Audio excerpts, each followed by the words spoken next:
My name is Rachel.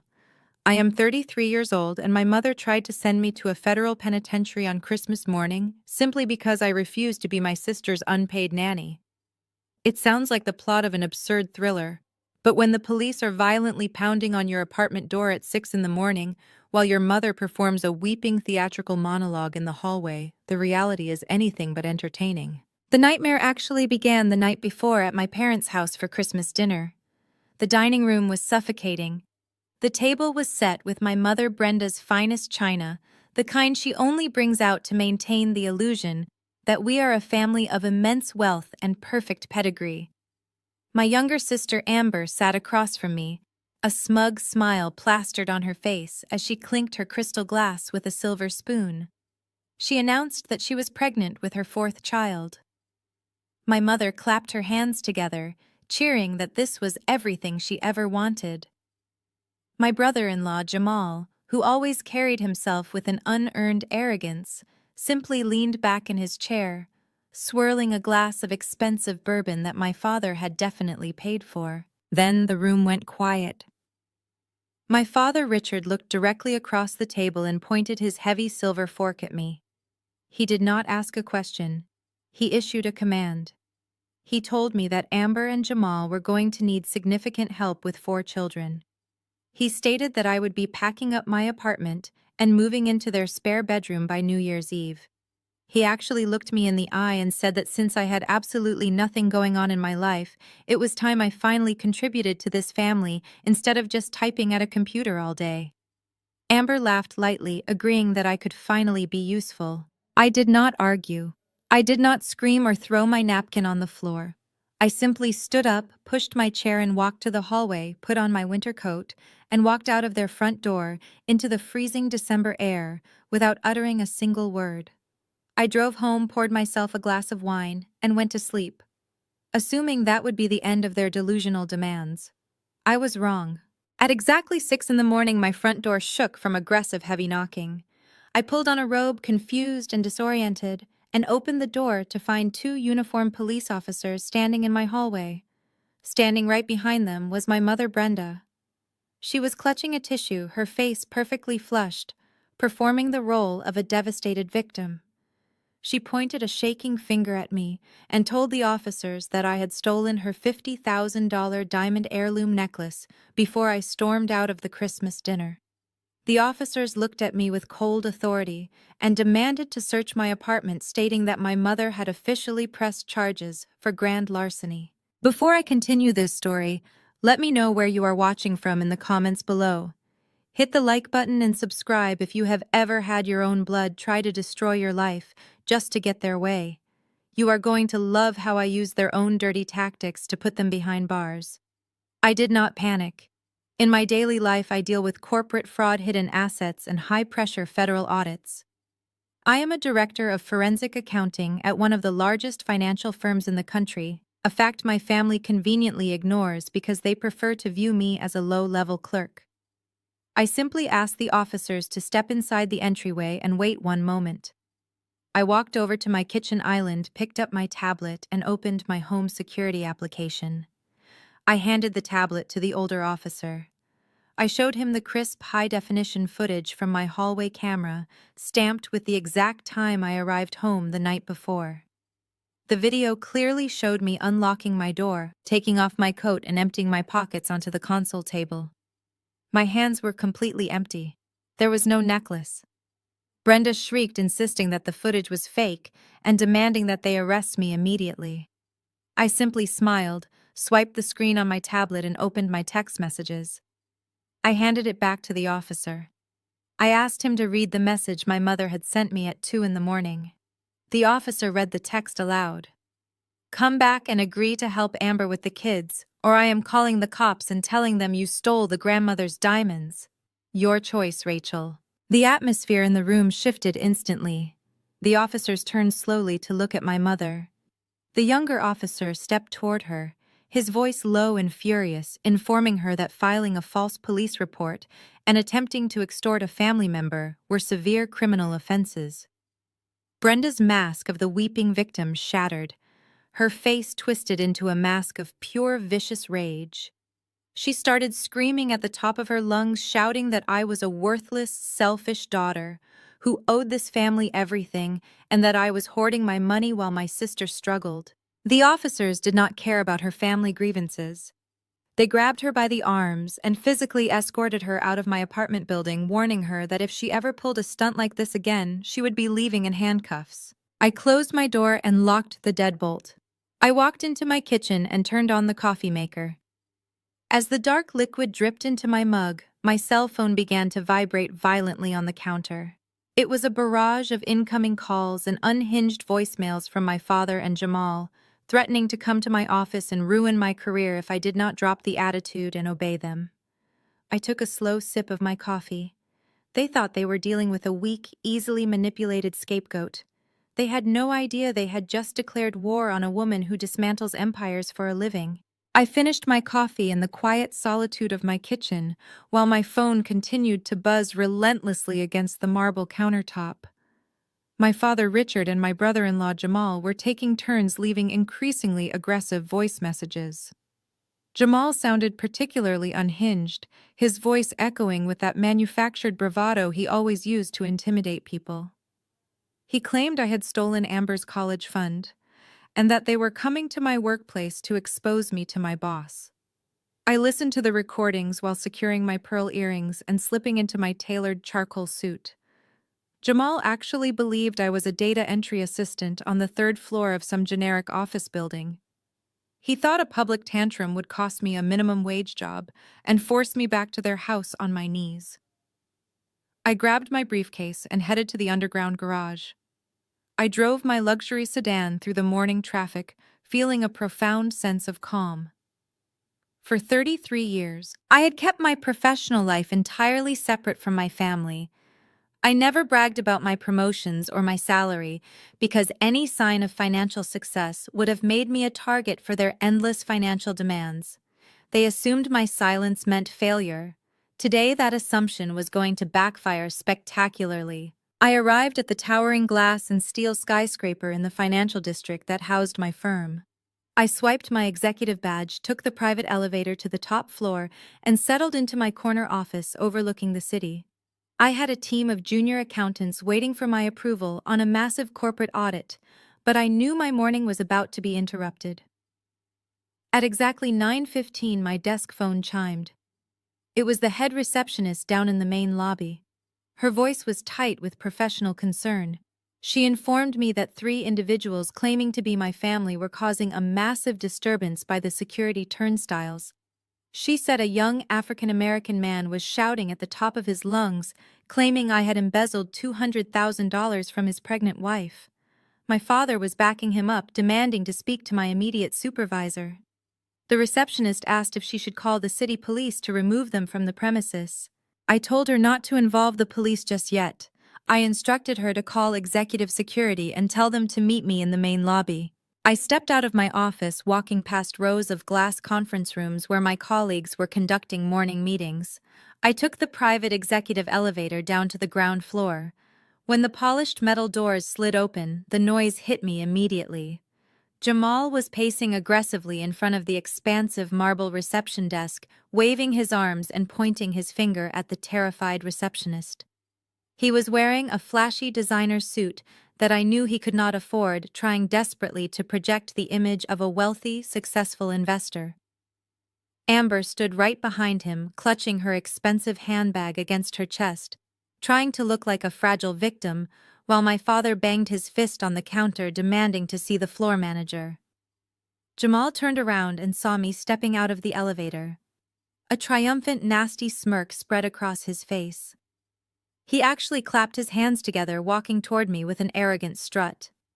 He shouted across the crowded lobby, demanding that everyone look at the terrible sister who stole money from her own pregnant sibling. He pointed at my suit, laughing loudly, mocking me for dressing up like an executive when I was just a lowly clerk. He demanded I hand over my bank cards to repay the money I supposedly stole, or he would ensure Human Resources fired me before lunch. My father stepped forward, his face red with anger, trying to assert dominance. He told me I had embarrassed the family for the last time. He ordered me to pack up my desk, hand over my keys to Amber, and come home immediately to face consequences. They were so consumed by their delusion of power, they did not notice the three large men in dark suits stepping up behind me. The head of security, David, stepped past me and placed his massive frame in front of Jamal. The lobby fell completely silent. David looked down at Jamal with absolute authority. He asked me, "Director Rachel, would you like us to press trespassing charges against these individuals, or should we throw them out?" The words, Director Rachel, hung in the air. Jamal froze, his arrogant smirk melting off his face. Amber dropped her purse eyes, darting frantically between me and the security guards. My own father blinked rapidly, unable to process exactly what he had just heard. I held my father's gaze and answered David. I told him that I did not want to press charges today, but I absolutely wanted them escorted off the property immediately. Jamal tried to recover his shattered ego. He pointed a shaking finger, stammering that a fancy title did not change the fact that I stole from his family. I took a step closer to him. I looked him up and down with clinical precision. I told him that if he was going to pretend to be a high-rolling investment advisor, he should probably avoid wearing a counterfeit luxury watch with a misaligned bezel and a suit that still had the polyester blend tag visible on the inner cuff. I added that real wealth does not scream in the lobbies of corporate offices. Several of my colleagues who had stopped to watch the commotion openly chuckled. Jamal's face flushed a deep, humiliating purple. He opened his mouth to argue, but David and the other security guards stepped forward, placing their hands firmly on his shoulders. My father tried a different tactic. He lowered his voice, adopting that disappointed patriarchal tone he had used to control me my entire life. He told me that I was making a terrible mistake and that family was the only thing that mattered in the end. I replied that he had lost the right to use the word family the moment he let his wife try to send me to a federal prison over a fake stolen necklace. I turned my back on them and walked toward the elevators. I heard Amber start to cry, an ugly, genuine sob this time, as security physically guided the three of them toward the revolving glass doors. I stepped into the elevator, the steel doors sliding shut, cutting off the sound of my father demanding to speak to my boss one last time. I spent the rest of the day leading my team through a complex audit of a multinational supply chain. The adrenaline of the morning confrontation quickly faded into a state of laser-focused productivity. I left the office at 7 feeling lighter than I had in years, but the illusion of peace was brutally short-lived. When I arrived at my apartment building, a man in a beige trench coat was waiting in the lobby. He stepped in front of me, asked if I was Rachel, and shoved a thick manila envelope into my chest. He announced that I had been served. I took the elevator up to my penthouse, threw my keys on the counter, and tore open the envelope. I scanned the legal jargon, letting out a sharp, incredulous laugh. My parents and Jamal had pooled their resources to hire a bottom-feeding attorney. They were suing me for breach of verbal family contract, a legally absurd claim demanding $500,000 in damages. The petition claimed I had verbally promised to fund Amber's lifestyle and provide free childcare, and that my sudden refusal was causing them severe emotional and financial distress. They had even filed an emergency motion to freeze my bank accounts pending the trial. It was a desperate, scorched earth tactic meant to starve me into submission. My phone started vibrating again. This time it was not just my parents. It was my Aunt Carol, my Uncle Greg, and cousins I had not spoken to in years. The smear campaign had officially launched. My mother had clearly spent the entire afternoon calling every relative we had, weaving a tragic tale of how I had suddenly turned cruel, stolen money and abandoned my pregnant sister. The voicemails were toxic and vicious. My uncle called me a disgrace to the family name. My aunt left a weeping message asking how I could be so heartless to the people who raised me. I did not delete the messages. I saved every single one of them to a secure cloud folder. They were going to be very useful later. I carried the lawsuit documents over to my home office. I turned on my massive curved monitors and poured myself a glass of sparkling water. I was not angry anymore. I was in my element. As a forensic accountant, I dismantle financial lies for a living. When you file a civil lawsuit claiming financial damages, the discovery process goes both ways. Because my father had filed the suit under his hardware business name, claiming my actions had damaged his corporate standing, his lawyer had been required to attach his company's preliminary financial disclosures. It was a fatal mistake. They had handed a loaded gun to an expert marksman. I cracked my knuckles and opened the financial statements. It took me less than 20 minutes to dive in and find the very first massive discrepancy. The numbers on the screen told a story of utter financial ruin. My father had always boasted about his successful hardware business, using it to justify his tyrannical control over our family. But his profit and loss statements were a graveyard of bad decisions. For the last 3 years, the business had been hemorrhaging cash. To cover the losses, he had taken out massive predatory loans with exorbitant interest rates. He was not a successful businessman. He was a desperate man drowning in debt, desperately trying to maintain his facade of wealth. I opened a secure database and cross-referenced his corporate filings with public county property records. What I found made me pause. The majestic brick colonial house I grew up in, the fortress where my mother threw her extravagant dinner parties, was 90 days in default. The bank had already filed the initial paperwork for foreclosure. The pieces of the puzzle slammed into place. Amber was not demanding I become her nanny just because she was lazy. She and Jamal were completely broke. They were planning to move back into my parents' house to save themselves, but they had no idea my parents were also on the brink of losing everything. They were all sinking on the same ship, and they had tried to chain me to the mast. I shifted my focus to Jamal. He loved to brag on social media about his cryptocurrency portfolios and real estate investments. I ran a skip trace on his name and pulled the registration documents for his limited liability companies. His corporate structure was nothing but a fragile house of cards consisting of empty shell companies. I traced the public wallet addresses he had carelessly posted online. He had lost hundreds of thousands of dollars in a series of disastrous high-risk cryptocurrency trades. But the truly damning evidence was not what he lost. It was where he got the capital in the first place. I went back to my father's business accounts and ran a forensic trace on outgoing wire transfers. There it was.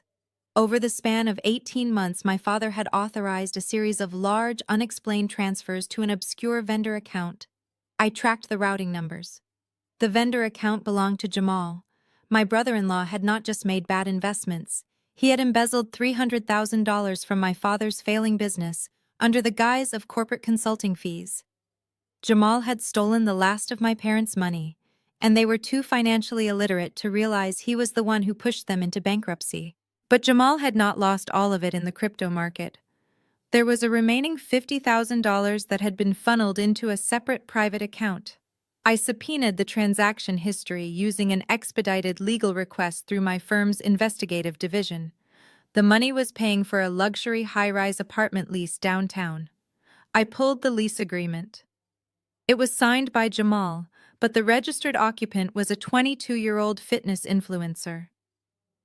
While my sister was pregnant with his 4th child, Jamal was using stolen family money to fund a lavish lifestyle for his mistress. I sat back in my chair, staring at the glowing monitors. They had sued me for $500,000 to save themselves, but all they had done was hand me the keys to their destruction. I could have simply handed this information to my lawyer and had the lawsuit dismissed with prejudice. But that was not enough. They had tried to destroy my career and throw me in jail. I wanted total, absolute control over the consequences. I picked up my phone and dialed the direct line to the commercial debt restructuring department of the bank holding my parents' toxic mortgage. I knew the vice president of the department from a previous corporate merger I had audited. I made him a very simple, highly lucrative offer. Banks hate the lengthy, expensive legal process of foreclosing on residential properties. I offered to purchase the distressed mortgage note through my own private investment firm for 70 cents on the dollar, paying entirely in cash. The paperwork was drawn up and expedited within 48 hours. I signed the documents under an ironclad non-disclosure agreement, transferring the funds from my corporate bonus accounts. The transaction was clean, legal, and absolute. The bank got a toxic asset off their books, and I got exactly what I wanted. I did not just have the evidence to send Jamal to federal prison. I was now the legal owner of my parents' debt. I was their bank. I owned the roof over their heads, and I was ready to collect. I was ready to collect. But before I could legally execute the foreclosure, my family decided to make one last miscalculation. Their frivolous emergency motion to freeze my bank accounts had been swiftly thrown out by a judge earlier that morning. Panicked and desperate for cash to fund their failing lifestyles, they decided to escalate their intimidation tactics. Later that same afternoon, my desk phone chimed. It was the head receptionist down in the main lobby of our financial headquarters. Her voice was steady, but I could hear shouting in the background. She informed me that 3 individuals claiming to be my family had bypassed the visitor queue and were causing a massive disturbance by the security turnstiles. Because of the aggressive nature of the intrusion, the receptionist did not call the city police.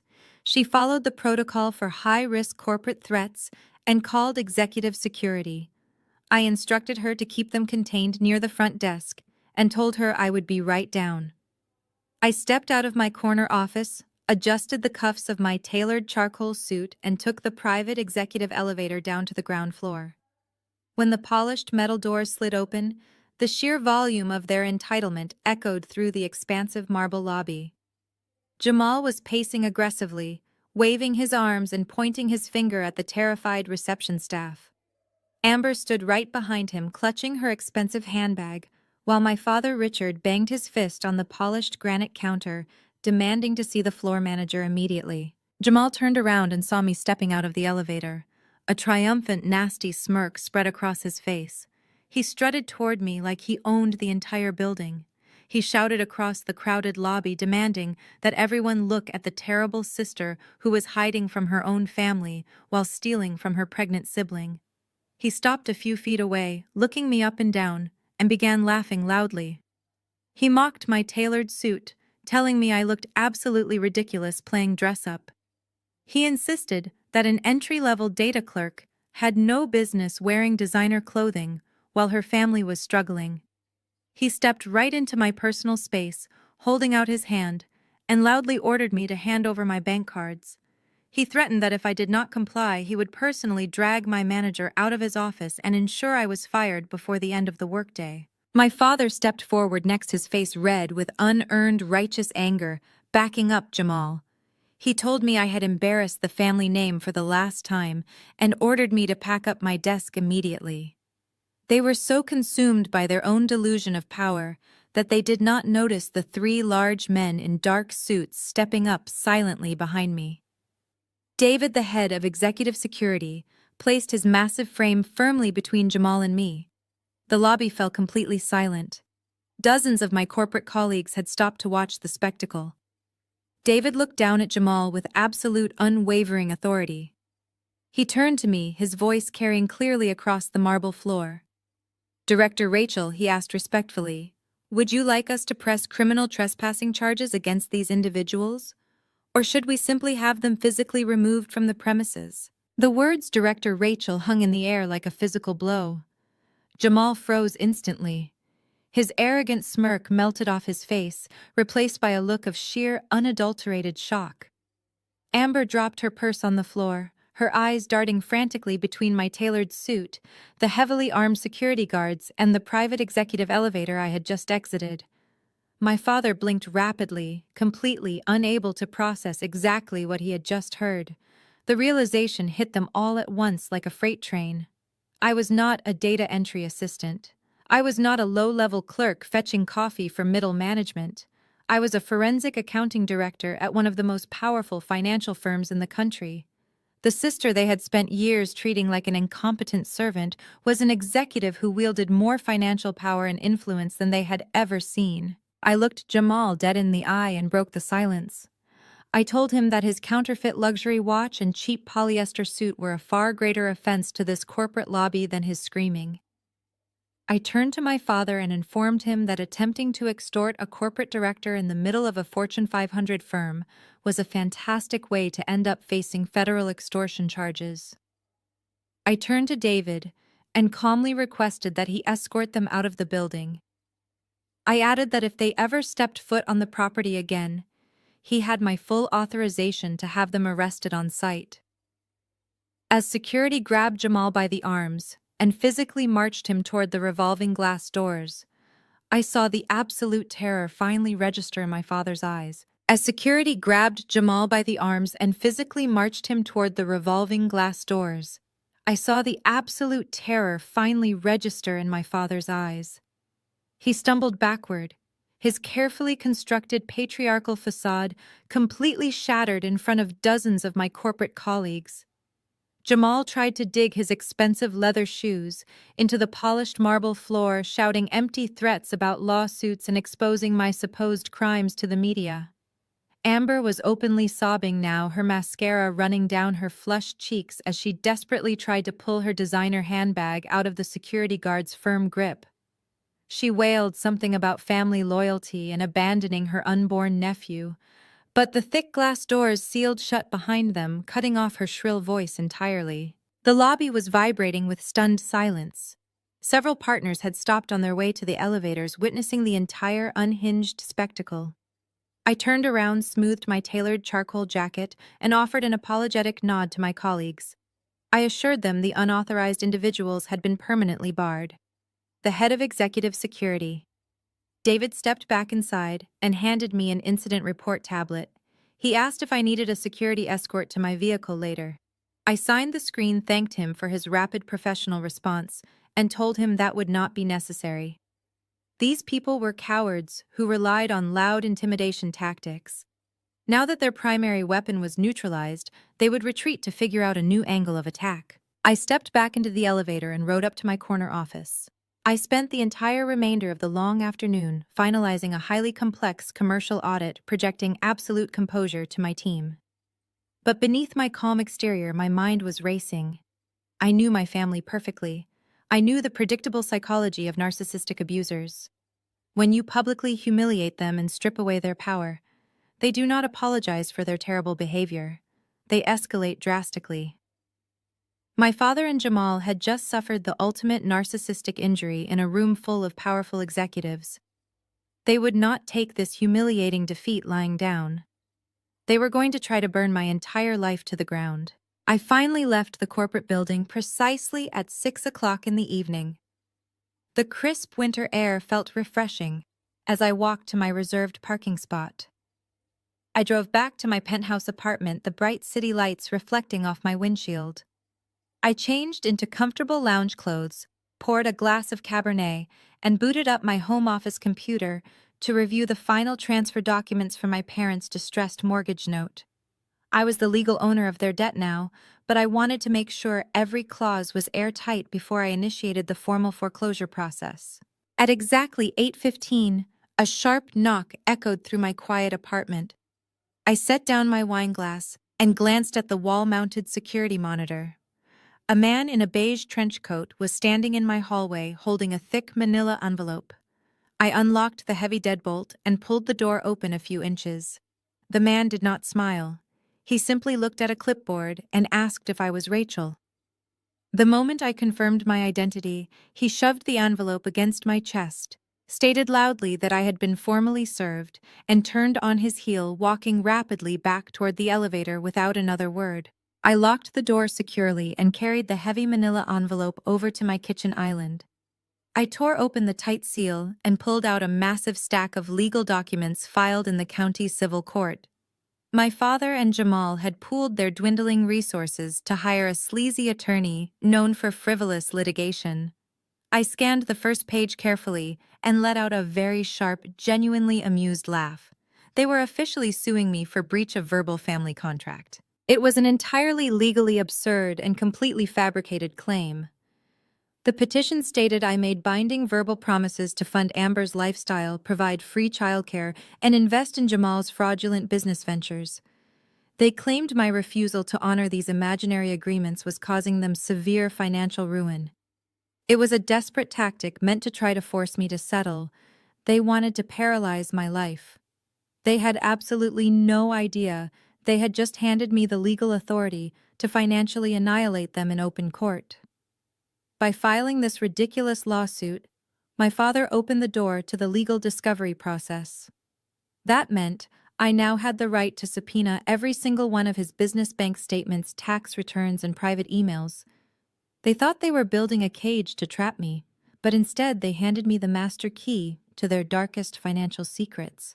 The very next morning, the synchronized smear campaign officially escalated. My phone screen lit up relentlessly, displaying a barrage of notifications from relatives I had not spoken to in over a decade. My mother had clearly spent her evening weeping on the phone to every aunt, uncle, and second cousin in our extended family tree, spinning a wildly fabricated narrative. According to her tearful performance, I was a wealthy, heartless monster who had maliciously stolen my pregnant sister's college fund and abandoned my family in their hour of greatest need. I listened to a voicemail from Aunt Carol, her voice trembling with manufactured outrage, as she accused me of turning my back on the people who gave me everything. A text message from my older cousin followed immediately after calling me a pathetic corporate sellout. I did not reply to a single message. I did not bother to block their phone numbers. I simply forwarded every vicious voicemail, threatening text, and unhinged email into a secure encrypted cloud server. In my line of work, you never interrupt an adversary while they are meticulously documenting their own harassment. I decided to let them scream into the endless void. Their emotional manipulation was completely useless against someone who only deals in verifiable data. I made a fresh double espresso, walked into my home office, and securely locked the door. I sat down at my custom workstation, waking up my three 32-inch curved monitors. The soft blue light illuminated the dark room. I placed the thick manila envelope containing my father's frivolous lawsuit on the glass desk. The legal threats regarding my supposed verbal contract breach were entirely irrelevant. The true treasure was buried in the appendix.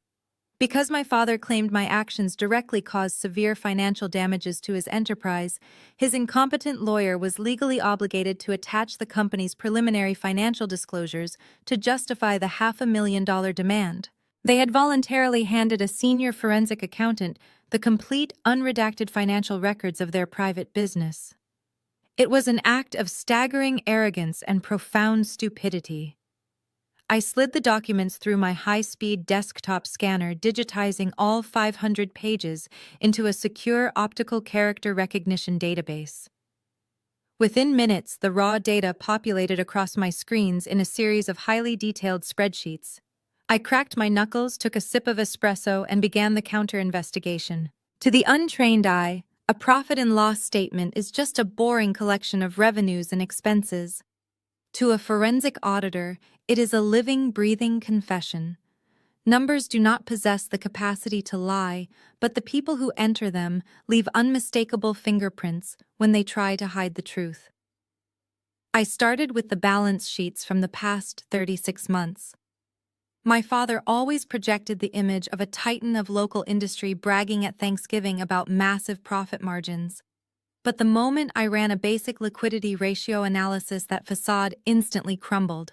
I pulled up the accounts receivable ledger on my left monitor and cross-referenced it with the cash flow statements on my right monitor. The discrepancy was glaring and immediate. He was booking massive amounts of projected revenue to artificially inflate his company's value, but the actual cash was never hitting the bank accounts. It was phantom income, a classic accounting trick used by desperate business owners to secure fraudulent lines of credit. I dug deeper into the accounts payable, running a script to highlight recurring payments to unverified vendors. My screens lit up with red flags. My father was bleeding capital. I analyzed his operating expenses, noticing a terrifying spike in high-yield short-term debt obligations. He had taken out multiple predatory loans from secondary financial institutions that charge exorbitant interest rates to businesses on the verge of total collapse. He was using one high-interest loan just to make the minimum monthly payment on another, creating a catastrophic cycle of compounding debt. I isolated the depreciation schedules and noticed deliberate manipulation of asset valuations. He had overvalued his commercial inventory by nearly 400%, likely to use it as collateral for those predatory loans. I leaned closer to the monitors, scanning the relentless columns of data. The narrative was crystal clear. My father was not a successful entrepreneur victimized by a cruel daughter. He was the architect of a spectacular financial implosion. His company was functionally insolvent, a hollow shell propped up by financial fraud and desperate borrowing. But the forensic data revealed something even darker than simple bankruptcy. As I meticulously traced the outgoing wire transfers from his rapidly depleting corporate accounts, I noticed a persistent anomaly. A massive hemorrhage of cash was actively flowing out of the business, but it was not going to legitimate suppliers or predatory lenders. It was disappearing into the shadows. I isolated the destination routing numbers of these mysterious undocumented transfers that had bled my father's business dry over the last 24 months. My father, Richard, had always proudly proclaimed that his commercial hardware supply company was a pillar of the local economy. Growing up, I was constantly reminded of his self-made success, told that I should be grateful for the luxurious lifestyle his business acumen provided. But the cold numbers on my glowing screens revealed a pathetic reality. The business had not just hit a temporary rough patch, it had been functionally bankrupt for 2 full years. He had lost his primary distribution contracts back in 2024 and had been running a complete ghost ship ever since. To keep up appearances and fund his country club memberships, Richard had resorted to the most desperate financial measures imaginable. I reviewed the liability schedules and found a terrifying web of massive predatory loans. He had borrowed heavily from unregulated alternative lenders, the kind of aggressive financial institutions that charge loan shark interest rates and demand strict personal guarantees. He was using the new loans strictly to pay the astronomical interest on the older loans, a catastrophic debt spiral that guarantees total financial annihilation. He had hidden all of this from the family, masking his massive failure behind arrogant demands for absolute respect and obedience. But the most devastating piece of the puzzle was the collateral.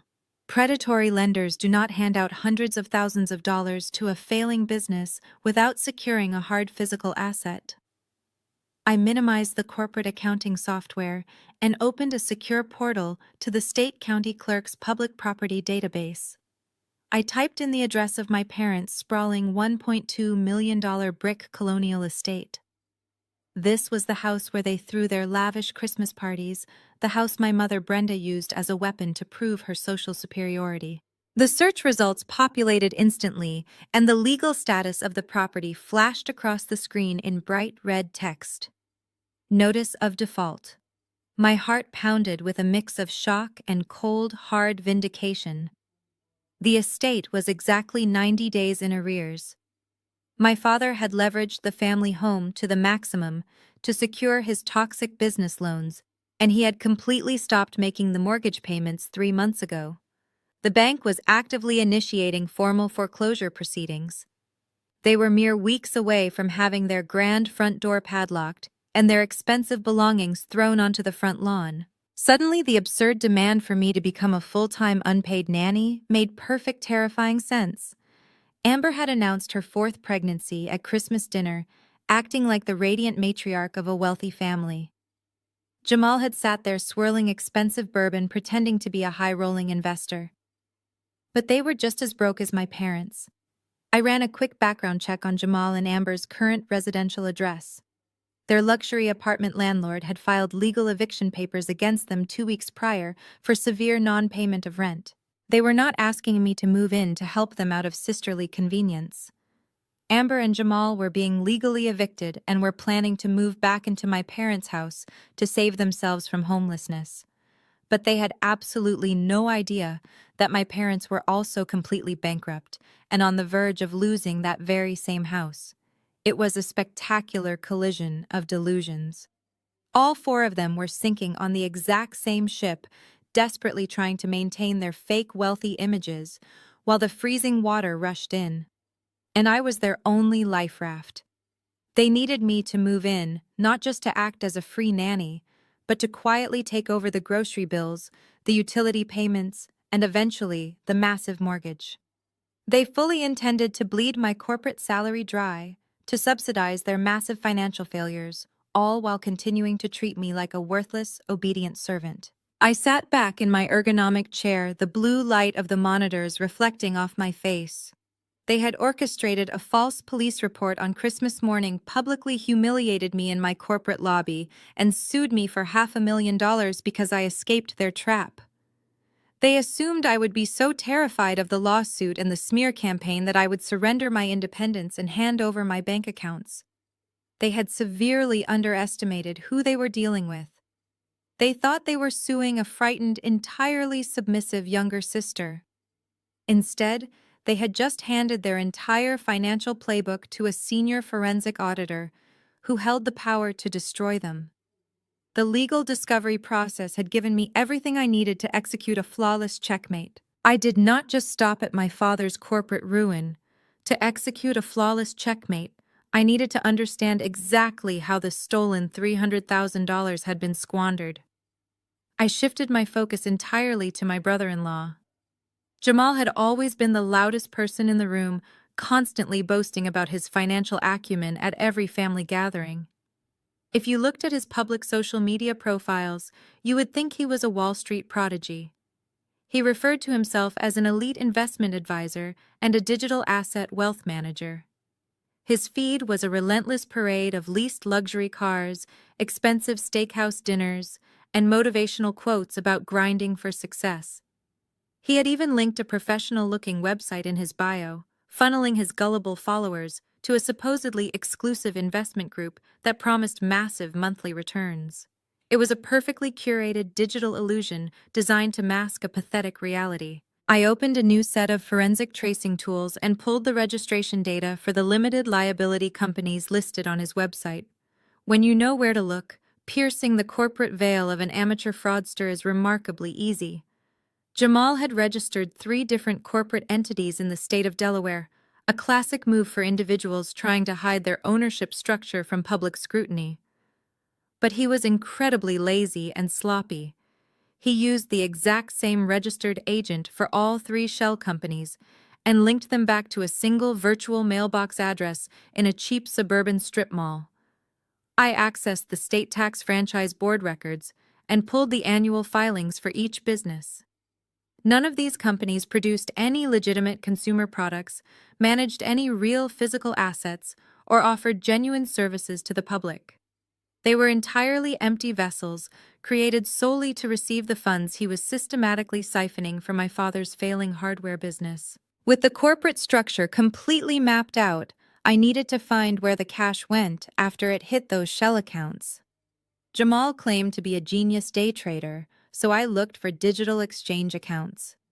Traditional banks have strict anti-money laundering protocols, which make moving large sums of embezzled cash difficult without triggering federal alerts.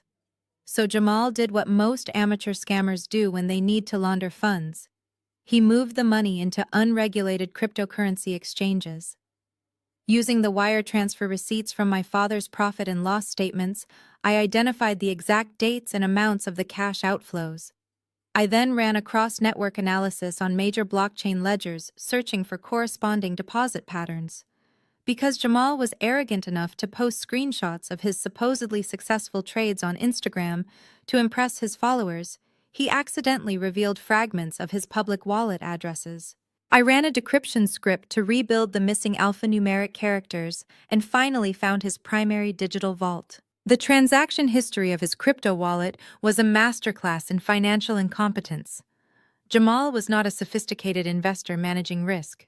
He was a degenerate gambler masquerading as a visionary. I watched the digital footprint of my father's $300,000 vanish into the ether. Jamal had bought into high-risk, highly volatile meme coins and unregulated digital tokens at the absolute peak of their market value. Whenever a token started to crash, instead of cutting his losses like a real trader, he doubled down, throwing more stolen money into the sinking asset. He used insane amounts of margin leverage, essentially borrowing money against his already depreciating assets to make even riskier bets. I pulled the historical price charts and overlaid them with his transaction dates to calculate the exact damage. The results were mathematically catastrophic. Within 9 short months, his portfolio suffered a devastating 98% loss. He had literally incinerated hundreds of thousands of dollars while sitting on my parents' couch acting like he was the smartest man in the world. The sheer audacity of his behavior was staggering. While he was losing my father's last remaining dollars to anonymous internet scammers, he was aggressively demanding that I hand over my corporate salary to support his pregnant wife. He was trying to use my legitimate income to quietly replenish the stolen funds he had completely gambled away. I saved every single blockchain ledger, every shell company filing, and every social media screenshot into a highly secure, comprehensive digital dossier. The evidence was irrefutable and thoroughly documented. Jamal had committed federal wire fraud, corporate embezzlement, and massive tax evasion. He was looking at serious federal prison time, and my father was going to be the star witness for the prosecution, whether he actually liked it or not. But as I stared at the documented crypto losses, something in the ledger did not add up. Jamal had incinerated a massive amount of capital, but the blockchain nodes accounted for exactly $250,000 of the original embezzled funds. That left $50,000 of my father's money completely unaccounted for. Fraudsters like Jamal do not just misplace $50,000, they hide it. I pulled up the primary shell company account and ran a reverse chronological sweep of every outbound transaction that occurred after his final catastrophic cryptocurrency margin call. The data trickled in line by line until a recurring automated clearinghouse transfer caught my eye. On the first of every single month, exactly $4,500 was being wired to a premier property management conglomerate located in the heart of the city's wealthiest district. I accessed the municipal property registry to identify the building. It was a brand new ultra-luxury high-rise boasting rooftop infinity pools and private concierge services. This was completely illogical. I already knew that Jamal and Amber were currently facing a humiliating legal eviction from their mid-tier suburban apartment complex. Jamal was actively defaulting on the roof over his pregnant wife's head, yet he was flawlessly maintaining a premium lease in the city center. Using my corporate investigative credentials, I submitted an expedited digital subpoena to the property management company, citing an ongoing civil litigation asset discovery. The lease agreement arrived in my encrypted inbox less than an hour later. I opened the PDF document and scrolled straight to the signature page. The primary financial guarantor listed on the lease was Jamal's empty shell company. But when I looked at the registered occupant line, my blood ran cold. The apartment was not leased under his name, and it certainly was not leased under my sister's name. The registered tenant was a woman named Chloe. I ran her full name through an open-source intelligence search and found her public social media profiles. She was a 22-year-old fitness influencer who posted daily vlogs about her lavish lifestyle and exclusive dinner dates. I clicked on her most recent video tour of her apartment. It was the exact luxury high-rise I had just identified. As she spun the camera around to show off her panoramic city view, I caught a brief reflection in the floor-to-ceiling windows. Sitting on her plush white velvet sofa, wearing the exact same counterfeit luxury watch I had mocked in my corporate lobby, was Jamal. The sheer scale of his betrayal was almost difficult to process. While my sister Amber was actively pregnant with his fourth child, bragging to the family about her successful husband Jamal was using stolen money from our bankrupt father to fund a secret life with a fitness model nearly a decade younger than him. I dug deeper into the credit card statements linked to his $50,000. The line items painted a vivid, sickening picture of a man living entirely outside of reality. There were thousands spent at steakhouses, charges for floral deliveries, and receipts from luxury boutiques. I found a specific charge for $8,000 at a Cartier boutique from just 3 weeks ago. I cross-referenced the exact date with her social media timeline. Sure enough, 3 weeks ago she posted a close-up photo of a brand new diamond-encrusted Cartier love bracelet with a caption thanking her generous king.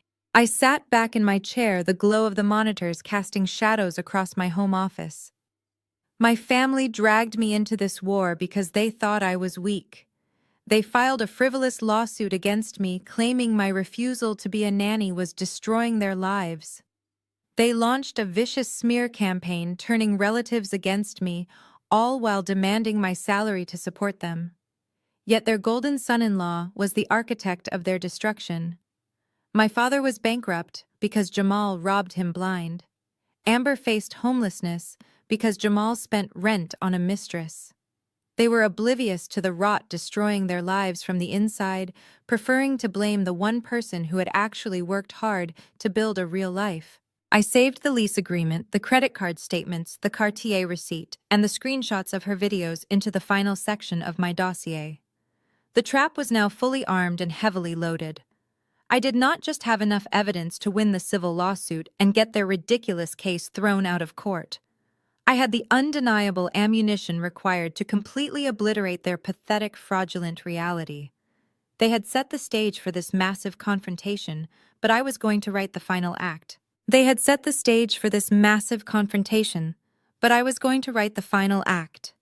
Simply presenting this mountain of evidence in a courtroom would certainly get their ridiculous breach of contract case dismissed. But that was a purely defensive strategy. If I simply defended myself, my parents would still declare bankruptcy. They would still lose their home to a faceless banking institution, and my mother would spend the rest of her life playing the tragic victim. She would spin a narrative that her wealthy, heartless daughter watched them lose everything and refused to save them. I could not allow them to retain any illusion of moral superiority. I did not just want to win a legal dispute. I wanted total, absolute control over their reality. I needed them to understand exactly who held the power. To achieve that level of leverage, I needed to weaponize the one thing my parents valued above everything else: their sprawling $1.2 million estate. It was the physical manifestation of their arrogance, the fortress where they looked down on the rest of the world. The primary mortgage on that estate was 90 days in default. The original lender was actively preparing to initiate formal foreclosure proceedings. In the world of high finance, a non-performing residential mortgage is considered a highly toxic asset. Banks absolutely despise the lengthy, expensive, and public legal process of evicting homeowners, especially in an affluent suburban neighborhood. They prefer to quietly sell these bad debts to third-party collection agencies or private investment firms for a fraction of the original value. As a senior director at a major accounting firm, I understood this secondary debt market perfectly. I picked up my phone and called the commercial debt restructuring department of the regional bank that held my parents' mortgage. I bypassed the standard customer service representatives and requested a direct line to the vice president of distressed asset management. I had audited his department during a corporate merger 3 years ago, and he recognized my name immediately. I did not call him as Rachel the daughter. I called him as the sole managing director of a private wealth management limited liability company. I made him a very simple, highly aggressive offer. I proposed to purchase the entire distressed mortgage note on my parents' estate. I offered to pay entirely in cash, closing the transaction in less than 72 hours, removing the toxic asset from his books before the end of the fiscal year. Because the loan was severely delinquent and legally messy, I negotiated the purchase price down to a mere fraction of the outstanding principal balance. The bank was thrilled to instantly recoup a portion of their massive loss without spending another dime on litigation fees. To fund the acquisition, I liquidated a portion of my vested corporate stock options and transferred the capital from my executive bonus accounts. I insisted on an ironclad non-disclosure agreement as a primary condition of the sale. The bank was strictly prohibited from notifying the current residents about the specific identity of the new debt owner. As far as my parents were concerned, their mortgage was simply being transferred to a faceless corporate holding company. The legal machinery moved with ruthless efficiency. Over the next 2 days, my private attorney reviewed the thick stack of transfer documents. I sat at my kitchen island sipping black coffee and methodically signed my name on every single page. I signed the assignment of the deed of trust, I signed the transfer of the promissory note. I authorized the massive wire transfer from my private limited liability company directly to the regional bank. On December 30th, at exactly 3 in the afternoon, I received a secure email from the county clerk's office. The digital confirmation receipt glowed on my computer monitor. The assignment of the deed had been officially recorded in the state registry. The transaction was absolute, irreversible, and legally binding. The regional bank no longer had any claim to the property. I leaned back in my office chair and let out a long, steady breath. The transformation was complete. I was no longer just the scapegoat daughter they thought they could manipulate and extort. I was now the sole legal owner of their massive, overwhelming debt. I was now the institution holding the deed to their precious estate. I was, by every legal definition, their bank. My phone buzzed loudly on the desk. It was an automated calendar reminder. My parents were hosting a lavish New Year's Eve party the following night, inviting the entire extended family under the guise of celebrating the holidays. It was a staged intervention. They intended to corner me in front of an audience and force me to sign a settlement agreement. They thought they were luring me into a trap. They had no idea they were inviting the executioner right through their front door. The following evening, the freezing winter air bit at my skin as my black luxury sedan slowly pulled up to the curb outside my parents' massive estate. The entire house was blazing with bright lights, looking exactly like the wealthy suburban fortress it always desperately pretended to be. I knew how this party was funded. My father had undoubtedly maxed out his final credit card to hire professional caterers and serve vintage champagne. He was completely financially bleeding to death, yet he was still throwing his borrowed money into the fire just to maintain the fragile illusion of success for our entire extended family. I stepped out, adjusting my dark coat against the wind. I was not walking into this ambush alone. Beside me was a sharply dressed, highly intimidating man carrying a sleek leather briefcase. His name was Mr. Montgomery, one of the most ruthless corporate litigators my firm kept on retainer. I hired him privately to ensure tonight proceeded with absolute legal precision. We walked up the pathway and stepped through the grand front doors. The foyer was packed with aunts, uncles, and cousins holding crystal flutes celebrating the incoming new year. The moment I walked in, heavy silence rippled through the crowd. They had heard my mother's fabricated stories. They looked at me like a hardened criminal crashing a sacred gathering. I completely ignored all of their judgmental stares and calmly handed my expensive tailored coat to a hired server waiting by the door. Through the archway, I spotted my family near the marble fireplace. Amber wore a tight designer dress clinging to Jamal's arm. Jamal wore a cheap suit holding a drink and looking incredibly smug. My mother, Brenda, nudged my father. Richard turned his eyes locking onto me.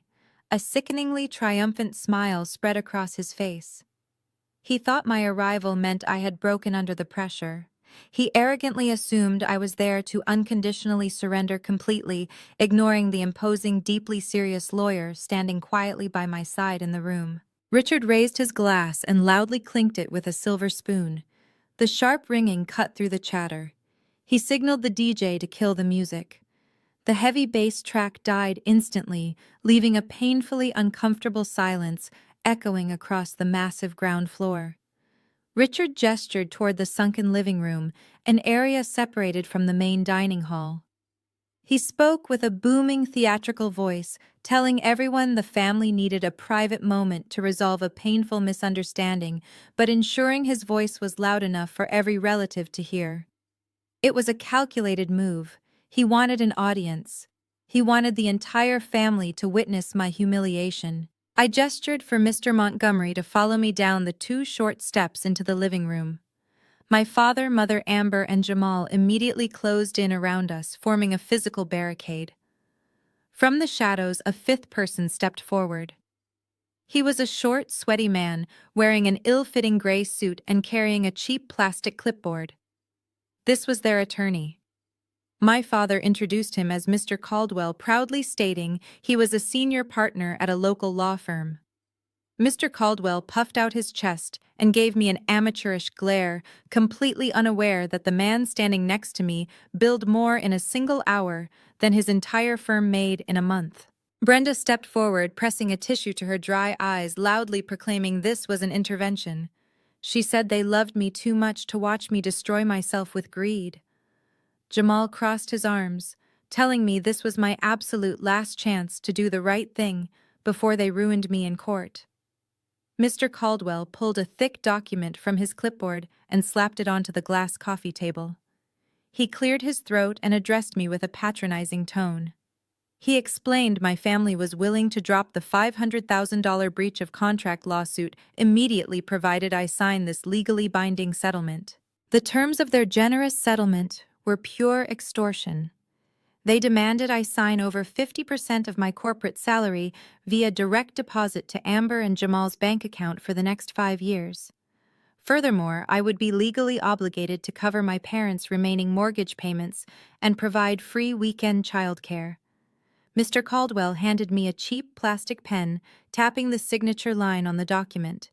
He told me to sign it, now apologize to my pregnant sister and rejoin the family, or face total financial devastation in civil court. I absolutely did not take the pen. I simply looked at the pathetic piece of paper, then looked at Mr. Montgomery. A slow, chilling smile spread across my face. The trap had finally snapped shut, but they had caught the wrong prey. The trap had finally snapped shut, but they had caught the wrong prey.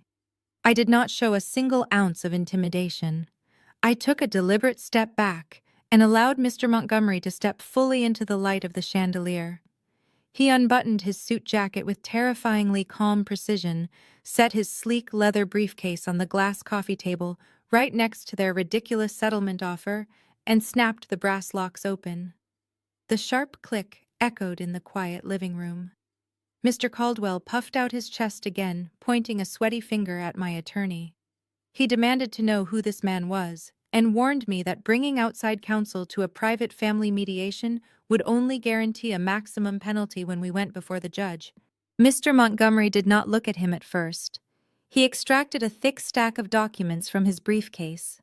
When he finally locked eyes with Mr. Caldwell, the temperature in the room seemed to drop 10 degrees. He introduced himself as a senior litigation partner at one of the most ruthless corporate law firms. The color rapidly drained from Mr. Caldwell's face. He recognized the firm name immediately. He knew he was standing in front of a legal apex predator. Mr. Montgomery picked up the settlement document, glanced at it briefly, and dropped it back onto the table like it was contaminated. He addressed Mr. Caldwell with a voice as smooth as glass. He asked him if he was the primary attorney of record who filed the breach of contract petition on behalf of Richard. Mr. Caldwell swallowed hard, adjusting his cheap tie, and confirmed that he was. Mr. Montgomery then asked if Mr. Caldwell had personally reviewed and certified the preliminary financial disclosures attached to that specific petition. Mr. Caldwell tried to regain his false bravado, loudly stating that he had, and those documents proved my actions caused severe financial damage to my father's highly successful enterprise. I stepped forward, standing shoulder to shoulder with my attorney. I looked directly at the pathetic lawyer. I asked him if he was familiar with the legal definition of phantom income and fraudulent asset depreciation. Mr. Caldwell blinked, clearly confused. I did not wait for an answer. I informed him that I was a senior director of forensic accounting, and I had spent the last 48 hours tearing his client's financial disclosures apart. I explained my father had artificially inflated his corporate revenue by logging thousands of dollars in unverified accounts receivable, while simultaneously hiding massive loans from predatory lenders. Mr. Montgomery seamlessly took over the interrogation. He pulled a second document from his stack. He asked Mr. Caldwell if he was aware that the tax returns he had legally submitted to the court during discovery drastically contradicted the actual financial realities of the business. Mr. Caldwell started to sweat profusely. Mr. Montgomery leaned in, his voice dropping to a lethal whisper. He informed the sweating lawyer that submitting known fraudulent financial records to a civil court constitutes a direct fraud upon the court.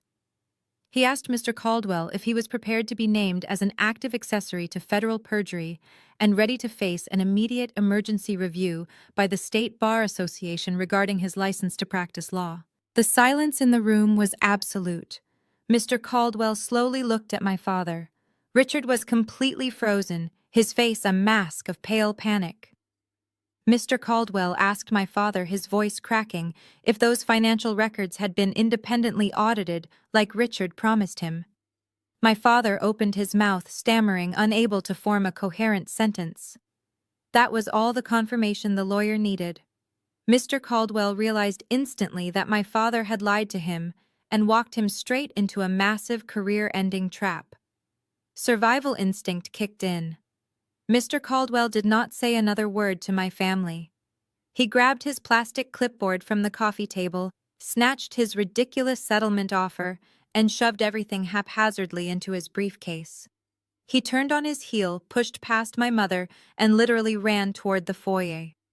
The heavy front door slammed shut a moment later. My parents were left standing there entirely defenseless. Their legal intimidation tactic completely annihilated in 3 minutes. Amber let out a shocked gasp, covering her mouth. But Jamal refused to accept defeat. His ego could not handle being systematically dismantled by a woman. He let out a furious string of curses, dropped his bourbon glass, and lunged forward. He stepped aggressively into my personal space, towering over me, breathing heavily. He clenched his fists, trying to use his physical size to intimidate me into backing down. He leaned his face inches from mine, completely unhinged, spouting aggressive threats about how I was going to regret everything tonight.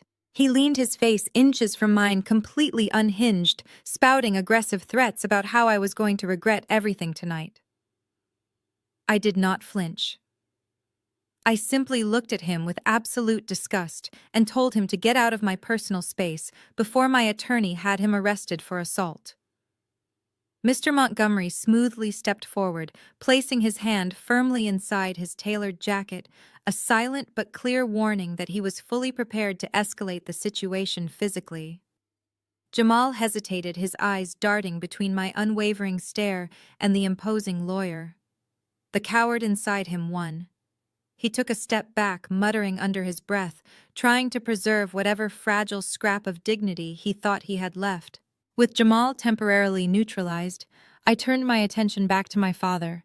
Richard was standing frozen by the fireplace, the color completely drained from his face, gripping his crystal champagne flute so tightly his knuckles were white.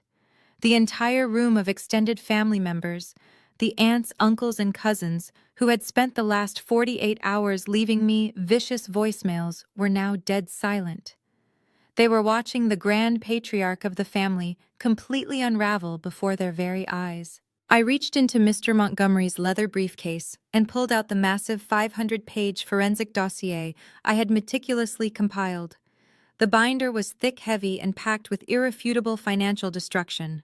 I lifted it high enough for everyone in the room to see, then slammed it down onto the glass coffee table with a resounding crash. The sound echoed through the silent living room like a gunshot. I looked directly into my father's panicked eyes. I spoke loudly and clearly, ensuring every single relative heard my words. "You are suing me for $500,000, I said, my voice dripping with absolute contempt. "Dad, you do not even have $500 to your name. Your supposedly successful business went completely under in 2024. A collective gasp rippled through the crowd of relatives standing in the foyer. Uncle Greg lowered his drink, his jaw dropping. Aunt Carol clutched her pearl necklace, her eyes wide with shock.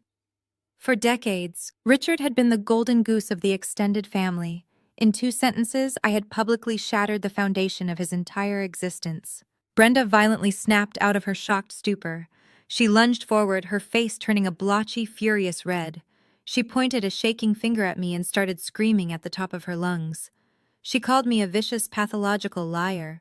She shrieked that I was a jealous, bitter woman trying to ruin a beautiful family gathering because I could not stand seeing my sister happy. She turned to the crowd of relatives, waving her hands frantically, begging them not to listen to my toxic delusions. She insisted that Richard's business was thriving and that I was simply having a mental breakdown. I let her scream until she ran out of breath. Then I calmly turned back to the briefcase. I knew exactly how my mother operated. I knew she would try to deny reality and manipulate the audience, so I came fully prepared. I pulled out a thick stack of manila folders. Inside each folder was a neatly stapled packet containing Richard's certified bankruptcy filings, the notices of default from his predatory lenders, and the exact balance sheets showing massive catastrophic losses. I picked up the stack and walked straight toward the crowd of nosy relatives. I handed the first folder directly to Uncle Greg. I handed the next one to Aunt Carol. I walked through the foyer calmly distributing the undeniable proof of my parents' total financial ruin to every aunt, uncle, and cousin who had dared to leave me a nasty voicemail. I told them to read the documents themselves. I told them to look at the official court stamps, the verified balance sheets, and the astronomical debts. The sound of rustling paper filled the room.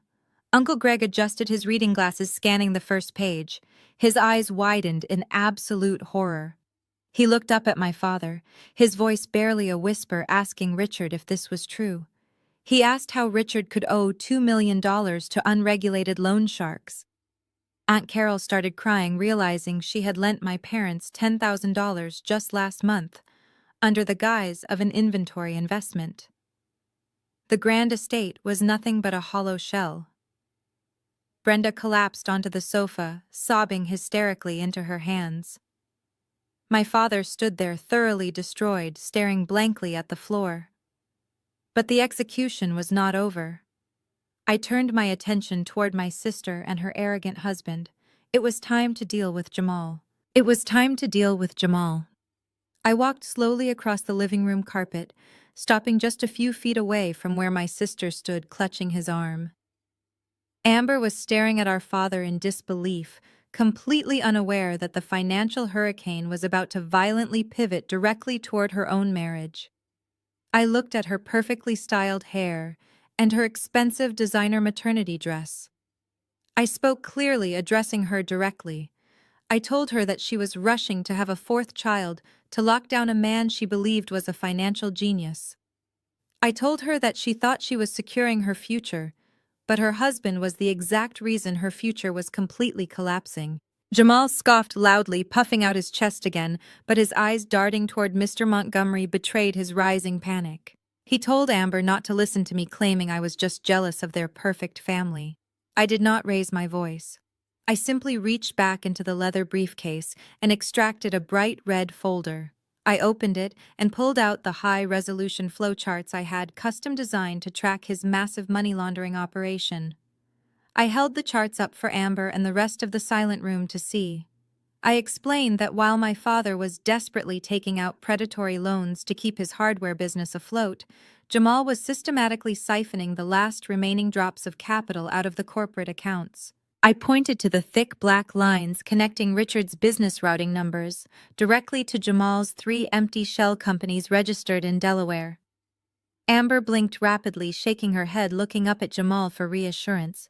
She whispered that Jamal was a legitimate investment advisor. I laughed, a sharp, humorless sound that echoed in the quiet room. I told her that her husband was not an investment advisor.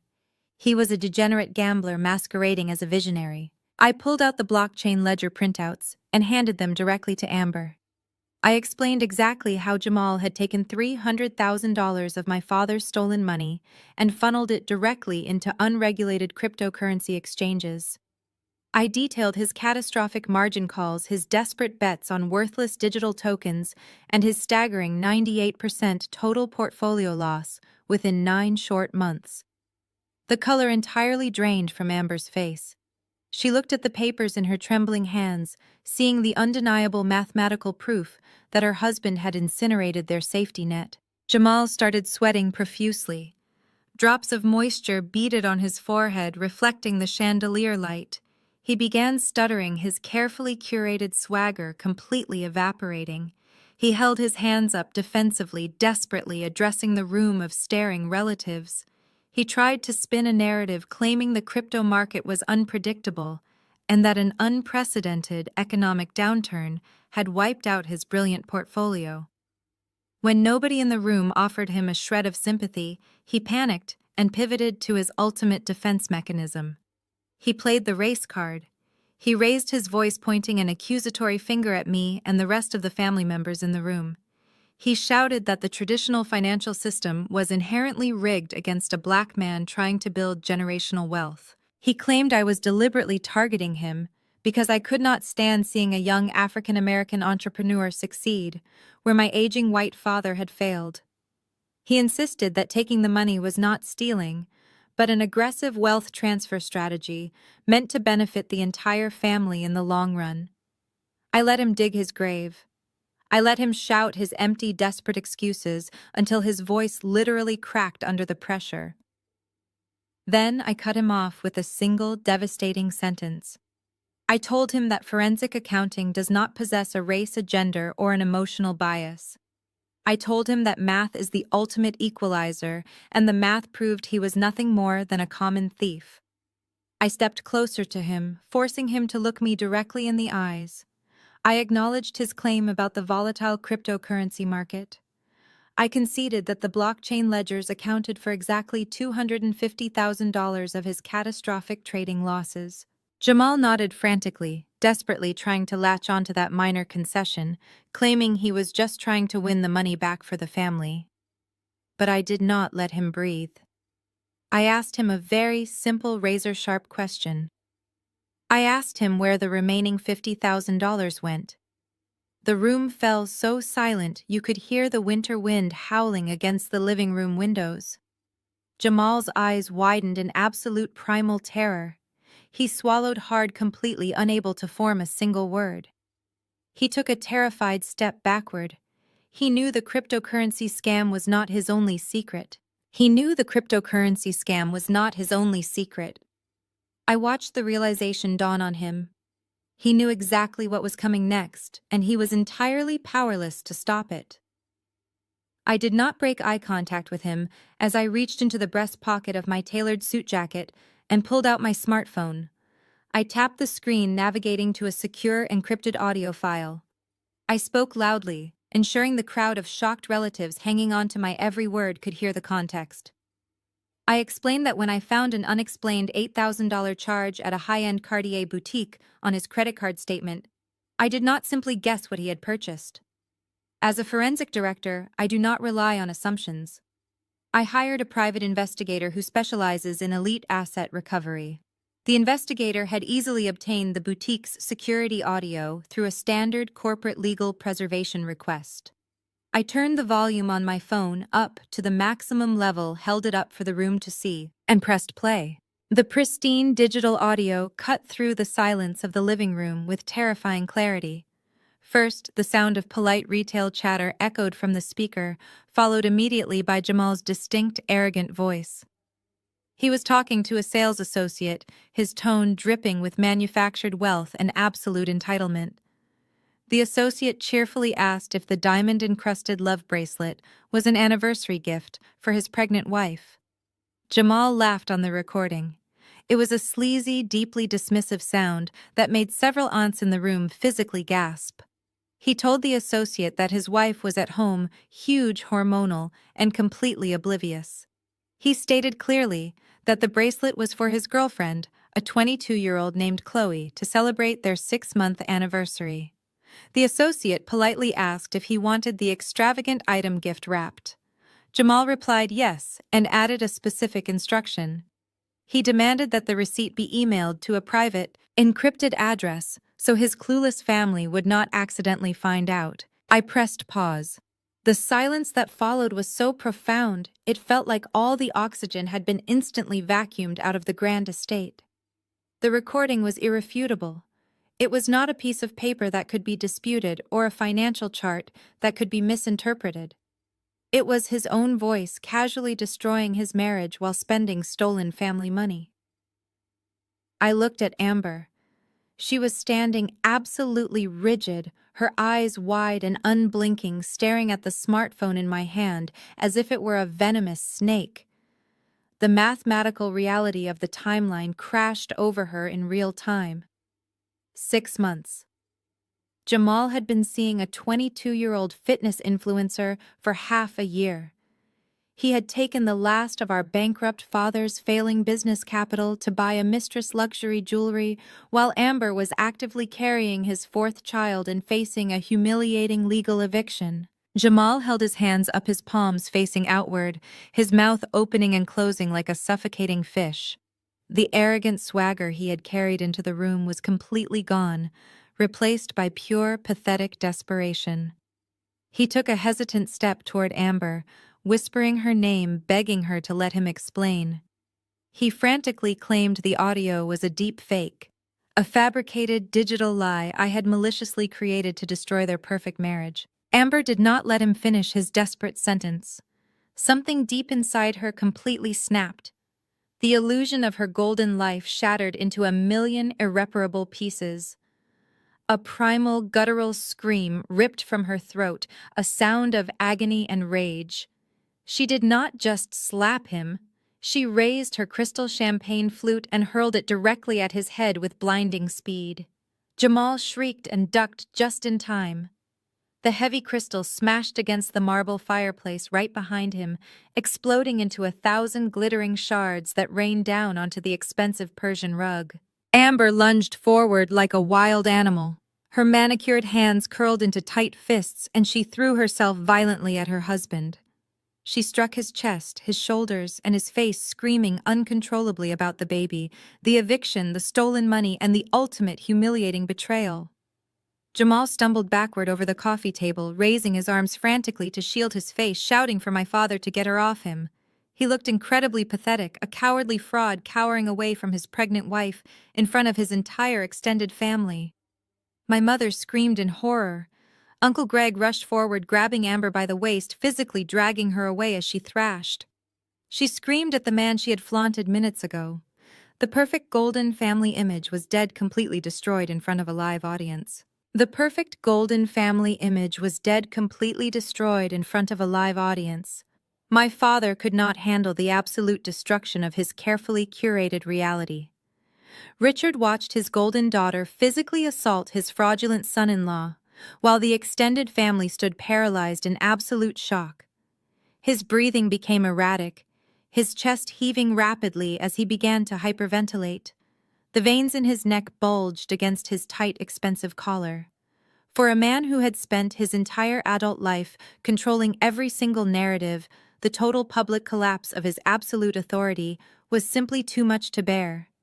He desperately needed a scapegoat.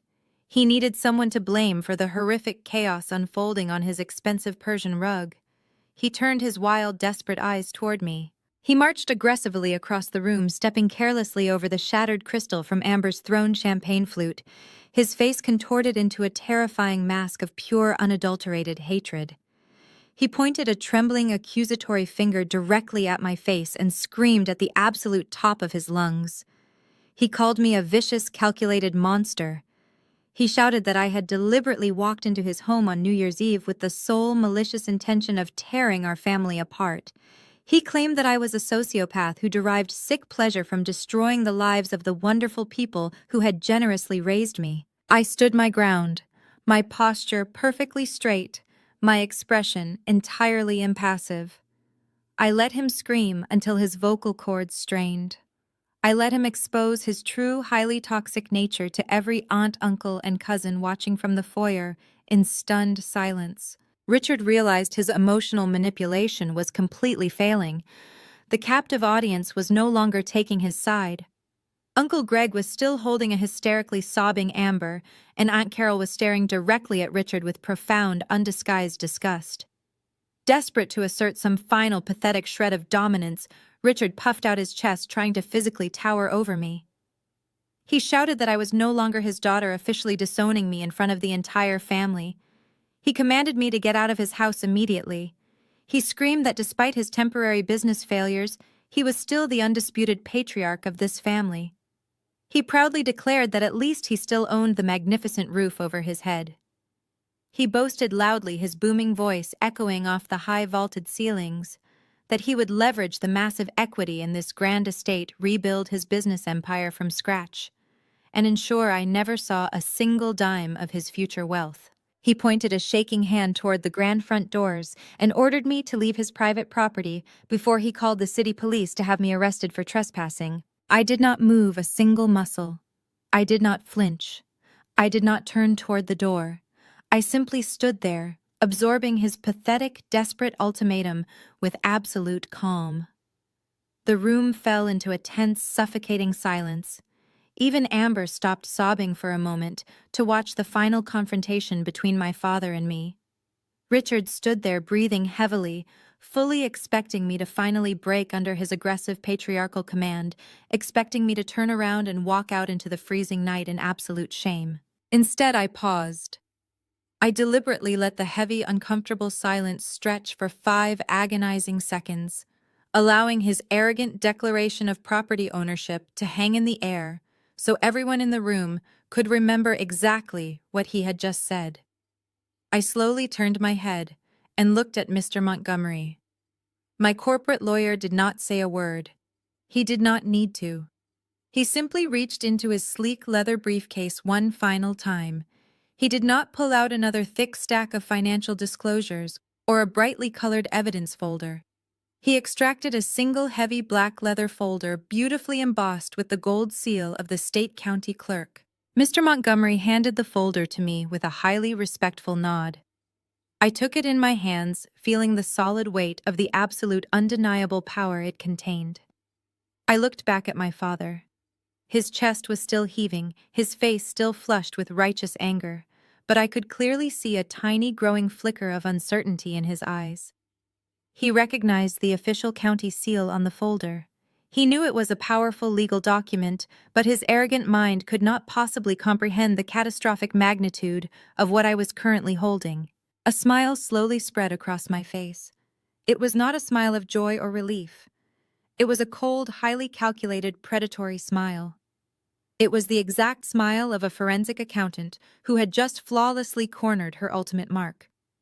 The final trap was set. The final trap was set. I looked back at my father. His chest was heaving, his face flushed with righteous anger, but I could clearly see a tiny growing flicker of uncertainty in his eyes.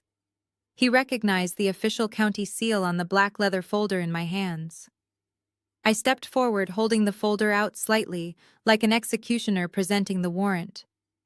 I spoke with absolute terrifying clarity, ensuring every single syllable echoed through the silent living room. Actually, Dad, you do not own this house. You have not owned this house since the bank initiated formal foreclosure proceedings against you last Tuesday. The silence that followed was heavy and absolute. My father froze, his mouth opening slightly, but no sound coming out. Brenda, however, refused to surrender her delusion. She wiped her tear-stained face, straightened her posture, and sneered at me with absolute contempt. She shouted that I had absolutely no idea what I was talking about. She claimed they were simply in the middle of a complex restructuring negotiation with the regional bank, and that a minor delay in payments did not mean they had lost their home.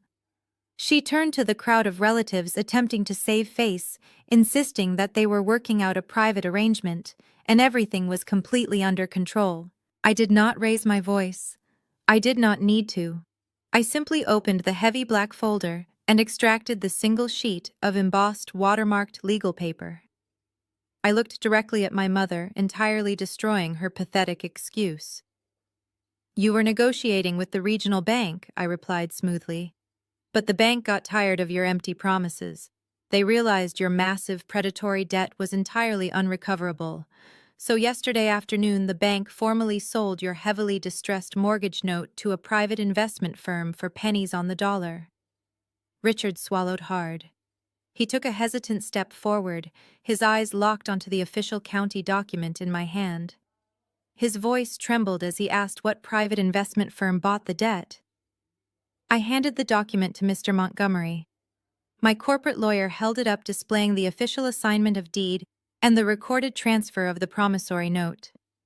I looked my father dead in the eye and delivered the absolute final checkmate. "They sold it to my limited liability company. I paid in cash. I hold the promissory note. I hold the deed of trust. I am the bank. I own this house." The silence in the room was no longer just tense. It was entirely deafening. It was the sound of an absolute devastating reality completely crushing a fragile, decades-long illusion. My father staggered backward, as if he had been physically struck in the chest. He collapsed heavily into his expensive leather armchair, staring blankly at the floor, his entire reality crumbling around him. Brenda let out a high-pitched, strangled gasp. She stumbled toward my father, gripping his shoulder frantically, demanding that he tell her I was lying. She begged him to say that it was impossible that a daughter could not legally buy her parents' home out from under them. Richard did not look up. He did not say a word. He knew the absolute legal authority of an assigned deed of trust. He knew I had just executed a flawless, irreversible financial maneuver. Uncle Greg, who was still standing in the foyer, slowly took off his glasses. He looked at me no longer with anger or judgment, but with profound, almost fearful respect. The entire extended family finally understood the absolute truth. The Golden Patriarch was entirely bankrupt. The Golden Son-in-law was a fraudulent, cheating criminal, and the daughter they had all viciously mocked and dismissed was a powerful corporate executive who now legally owned the very ground they were standing on. Jamal, who was still cowering near the fireplace, tried to shrink further into the shadows. He knew his federal crimes were fully documented. Amber sat on the floor among the shattered crystal, completely numb, staring blankly at her cheating husband. They had tried to force me into a corner. They had orchestrated a false police report, humiliated me at my corporate office, and sued me for $500,000 just to force me into submission. They thought they were dealing with a weak, easily manipulated scapegoat. Instead, they had handed their entire financial playbook to a senior forensic auditor who held the power to destroy them. They had set the stage for this massive confrontation, but I had written the final act. I had stripped away their power, their dignity, and their illusions. And now, I was going to strip away the only thing they had left: the roof over their heads. The realization of what I had done shattered my mother's cognitive dissonance. Brenda looked at the official assignment of deed in Mr. Montgomery's hand, then looked back at my face. The absolute terrifying reality of her situation crashed down on her. The wealthy socialite persona she had carefully cultivated and viciously protected for 35 years evaporated in an instant. She was no longer an arrogant matriarch. She was a deeply indebted, functionally homeless woman standing in a grand house she no longer owned. The shift in her demeanor was violently abrupt and incredibly pathetic. Her posture crumpled. The sneer of absolute contempt melted off her face, replaced by a mask of manufactured desperate agony. She let out a theatrical wail that echoed across the foyer. Her knees simply buckled. She dropped heavily onto the Persian rug beside the shattered crystal of the champagne flute. She looked up at me from the floor, tears streaming down her carefully made-up face, ruining her expensive mascara. Suddenly, her entire narrative violently shifted. I was no longer the vicious, calculated monster who was tearing the family apart. I was miraculously reinstated as her precious, beloved daughter. She reached her hands out, grasping desperately at the empty air. She sobbed that I was her flesh and blood, the child she had raised with so much love. She begged me to remember all the wonderful family vacations, the birthdays, the holidays we had spent together in this very house. She tried to completely rewrite our entire history of emotional abuse in a matter of seconds. She crawled forward on her knees, reaching out to physically grab my legs, attempting to force a tearful, dramatic hug. She wailed about Amber. She pointed a trembling finger toward my sister, who was still sitting frozen on the floor. She begged me to have mercy on my pregnant sister. She cried that Jamal had ruined them, and I could not possibly throw a helpless, pregnant mother out onto the winter streets. She sobbed that family must always stick together during tragedies, and that my immense wealth could easily save them all. I did not let her touch me. As her hands reached for the hem of my tailored coat, I took a sharp, deliberate step backward. The physical distance I deliberately put between us was a clear, unmistakable boundary that she was no longer allowed to cross. I looked down at the woman who had spent my entire life making me feel like a worthless burden. I felt absolutely no pity. I felt no guilt. I felt nothing but a cold, clinical sense of finality. I looked down at her completely ruined, tear-stained face, and spoke with a quiet voice entirely devoid of any emotional warmth. I told her to stop performing for the audience because the curtain had already fallen. I reminded her that family loyalty is a two-way street, not a blank check she could cash only when her own malicious plans spectacularly backfired. I pointed my finger directly at her face, my tone sharpening into a lethal weapon. I asked her exactly where her deep maternal love was on Christmas morning. I asked her where her fierce family loyalty was when she maliciously dialed the police at 6 in the morning and filed a false felony report against her own flesh and blood. She flinched, her sobs hitching in her throat, unable to look me in the eye. I reminded her of the absolute terror of having armed officers pounding on my door, demanding to search my home, ready to place me in handcuffs. I stated clearly, ensuring every relative in the room heard the absolute truth. You tried to put me in a cage so you could use me as a slave. You were perfectly willing to send me to a federal penitentiary, ruin my entire corporate career, and destroy my future just to secure free childcare for your golden daughter. My blood did not matter to you then. It does not matter to me now. I watched her lower her head, her fake sobbing slowly turning into genuine, terrified gasps. I explained that she was trying to use the concept of family as a shield to protect herself from the direct consequences of her horrific actions. I told her that she did not see me as a daughter. She saw me as an asset to be exploited, and when the asset refused to comply, she tried to destroy it. But the asset finally fought back, and tonight the asset permanently won. I looked at my father, still paralyzed in his armchair, and then back down to my mother on the floor. The legal system only cares about the person who holds the deed, and I was the one holding the deed. The legal system only cares about the person who holds the deed, and I was the one holding the deed. While my mother sobbed on the Persian rug and my father stared vacantly into space, I noticed movement out of the corner of my eye. Jamal was slowly edging his way out of the living room. His arrogant swagger was completely gone, replaced by the panicked movements of a trapped rat. He realized the wealthy family he leeched off was bankrupt. He knew his secret life with his 22-year-old mistress had been exposed to his pregnant wife. He knew I possessed the ledgers proving his massive embezzlement. Jamal was a coward. Instead of standing by the woman carrying his fourth child, he abandoned Amber entirely. He slipped past the weeping relatives in the foyer and backed toward the swinging doors of the kitchen, intending to slip out the back door and disappear into the night. He thought he could outsmart me one last time. He thought he could run away. He did not make it to the kitchen island. I did not shout or run after him. I simply gave a slight nod to Mr. Montgomery. My corporate lawyer had been standing quietly near the entrance, observing the entire psychological collapse of my family with professional detachment. Upon seeing my signal, Mr. Montgomery turned around and opened the heavy double front doors of the estate. The cold winter wind swept into the foyer, rustling the coats of the stunned aunts and uncles. Standing on the front porch, illuminated by the bright exterior lights, were two tall men wearing dark overcoats. They were not local city cops responding to a domestic disturbance. They were federal agents from the Financial Crimes Unit. I had handed over the complete dossier of Jamal's wire fraud to my corporate legal team 2 days prior, and they had immediately contacted their liaisons at the Federal Bureau. The agents stepped over the threshold, their silver badges gleaming clearly under the crystal chandelier. The lead detective's voice boomed through the quiet house, asking for Jamal by his full legal name. Jamal froze in the kitchen archway, his hand still hovering over the swinging door. The blood drained completely from his face. He looked like a deer caught in the headlights of a massive freight train. He tried to speak, but only a pathetic squeak escaped his throat. The two agents walked straight past my sobbing mother and my paralyzed father.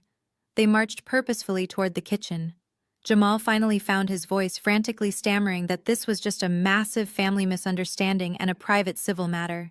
He claimed he was just borrowing the money and intended to pay it back as soon as his investments recovered. I walked slowly toward the archway, standing just a few feet away from the federal agents. I looked at Jamal and dismantled his final delusion. I explained that stealing money from a family member might be a civil dispute, but setting up 3 fake corporate entities in the state of Delaware to receive that stolen money, changed the rules entirely. I told him that the moment he authorized those automated clearinghouse transfers from my father's business account across state lines into his fraudulent shell companies, he elevated his pathetic embezzlement scheme to severe federal wire fraud. The lead detective instructed Jamal to turn around and place his hands behind his back. Jamal hesitated, his eyes darting frantically around the room, looking for any possible exit. The second agent grabbed Jamal's arm with forceful authority, violently spinning him around and pressing him against the expensive granite countertop. The sharp metallic click of the steel handcuffs locking around Jamal's wrists echoed loudly through the kitchen. It was the absolute sweetest sound I had heard all year. He was read his Miranda rights in a flat clinical tone. Hearing the reality of his arrest, Amber violently snapped out of her paralyzed shock. She scrambled up from the living room floor, her designer maternity dress tangled around her knees. She ran toward the kitchen screaming at the top of her lungs. She was not crying out of love for Jamal. She was crying out of sheer terror for her own destroyed future. She shrieked at him, demanding to know how he could do this to her, asking how she was supposed to raise 4 children with her husband rotting in a federal prison. He kept his head down. His shoulders slumped in absolute defeat as the federal agents forcefully marched him through the crowd of stunned relatives. My uncles stepped aside, refusing to look at the criminal they had been drinking with an hour ago. Jamal was paraded out the front door and pushed into the back of an unmarked black vehicle.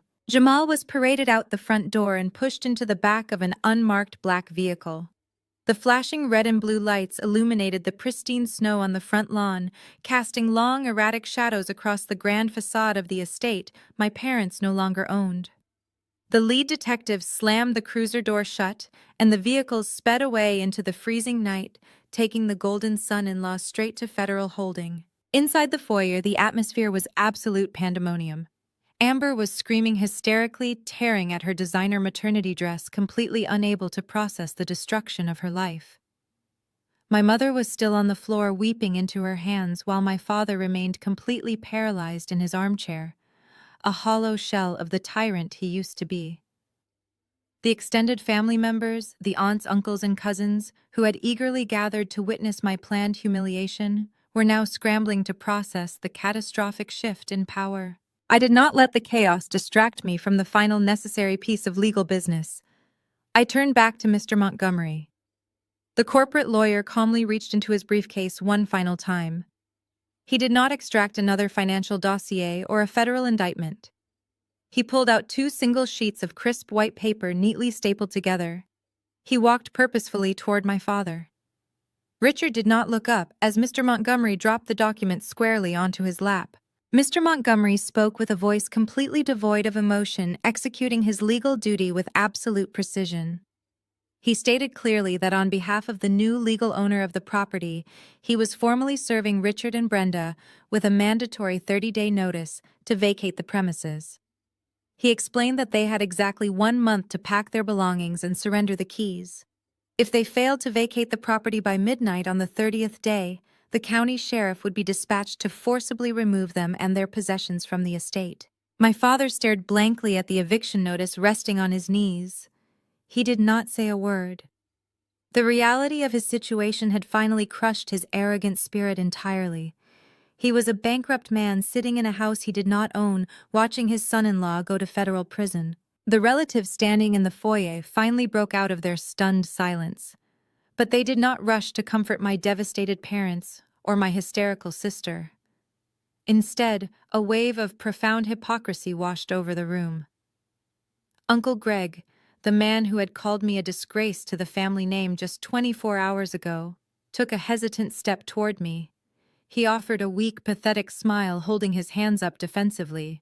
He stammered that this was all a terrible misunderstanding and that Richard had completely lied to them about the financial situation. Aunt Carol quickly stepped up right beside him, her pearl necklace trembling against her chest. The woman who had left a weeping voicemail calling me heartless now tried to reach out and touch my arm. She tearfully claimed that she always knew Jamal was a fraud and that she had always believed in me. She begged for my forgiveness, insisting that family must stick together subtly, hoping I would use my immense corporate wealth to bail out the family she was tied to. I stepped back, physically repulsed by their sudden, desperate attempts to align themselves with the person holding the power. I looked at the crowd of relatives, observing the exact people who had spent the last 2 days viciously attacking my character and demanding my unconditional surrender. I raised my hand, cutting off Aunt Carol's pathetic apologies instantly. I spoke clearly, ensuring my voice carried across the silent foyer. I told them to save their breath. I told them that their apologies were entirely worthless because they were not born out of genuine remorse. They were born out of absolute fear. I explained that they did not respect me. They simply respected the power of the financial destruction they had just witnessed. I looked directly at Uncle Greg. I reminded him of the exact words he used in his voicemail, calling me a pathetic corporate sellout. I looked at Aunt Carol and repeated her vicious claim that I was a heartless monster. I told the entire room that I had not deleted a single text message, email, or voicemail from the past 48 hours. I had saved every single piece of their coordinated harassment to a secure, encrypted cloud server. I laid down the final absolute boundary.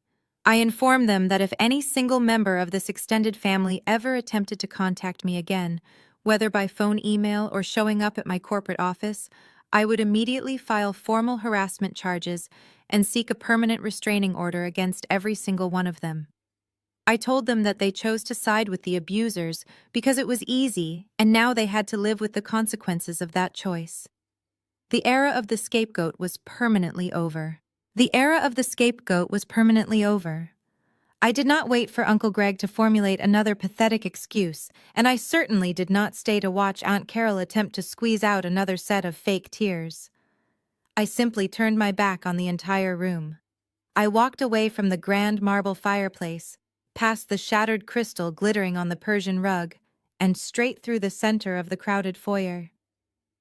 The sea of stunned relatives instinctively parted, stepping out of my way, as if I were a dangerous predator moving through their territory.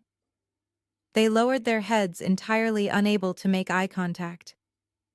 The house, which had always felt like a massive, intimidating fortress designed to crush my spirit, suddenly felt incredibly small and hollow. It was no longer a monument to my parents' manufactured wealth. It was just an overpriced, heavily leveraged structure made of brick and drywall, and I held the ultimate key to its front door. A hired server, who had been standing frozen near the entryway, witnessing the entire spectacle, quickly stepped forward. He held out my tailored dark winter coat with shaking hands. I took it from him, offered a polite nod of thanks, and slipped it over my shoulders. Mr. Montgomery walked right beside me. His sleek leather briefcase snapped securely shut. We stepped through the grand double doors and walked out onto the expansive front porch. I closed the heavy wooden doors behind me, and the loud, chaotic sobbing of my mother and sister was instantly severed. The sudden silence of the winter night was absolutely deafening, and it was the most beautiful sound I had ever heard in my entire life. There was no dramatic cinematic music playing in the background. There was no tearful, lingering look back at the childhood home where I had suffered decades of emotional abuse. I did not feel a single ounce of sadness or regret. I only felt an overwhelming, powerful surge of absolute clarity. I walked down the brick pathway toward my luxury sedan.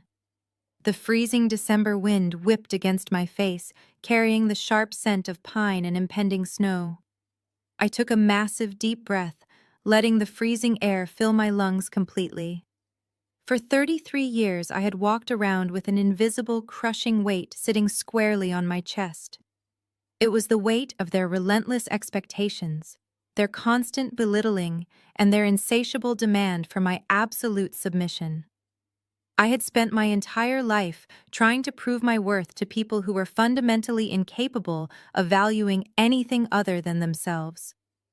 With every step I took down that driveway, I felt that immense, suffocating pressure actively dissolving into the night air. Mr. Montgomery stopped beside his own sleek town car parked just behind mine. He turned to face me, adjusting the collar of his expensive wool overcoat against the biting wind. He did not offer any empty platitudes or emotional commentary about family dynamics. He simply looked at me with profound professional respect. He stated that the formal eviction paperwork had been legally executed and recorded, and that his office would handle all future communications with the current occupants. He assured me that if they attempted to illegally strip the property of any valuable fixtures before the 30-day deadline, he would immediately file a civil injunction and have them charged with destruction of property. I thanked him for his flawless execution of the strategy. We shook hands, a firm corporate agreement between two apex predators who had just successfully dismantled a fraudulent empire. I unlocked my car, slid into the heated leather driver's seat, and closed the heavy door.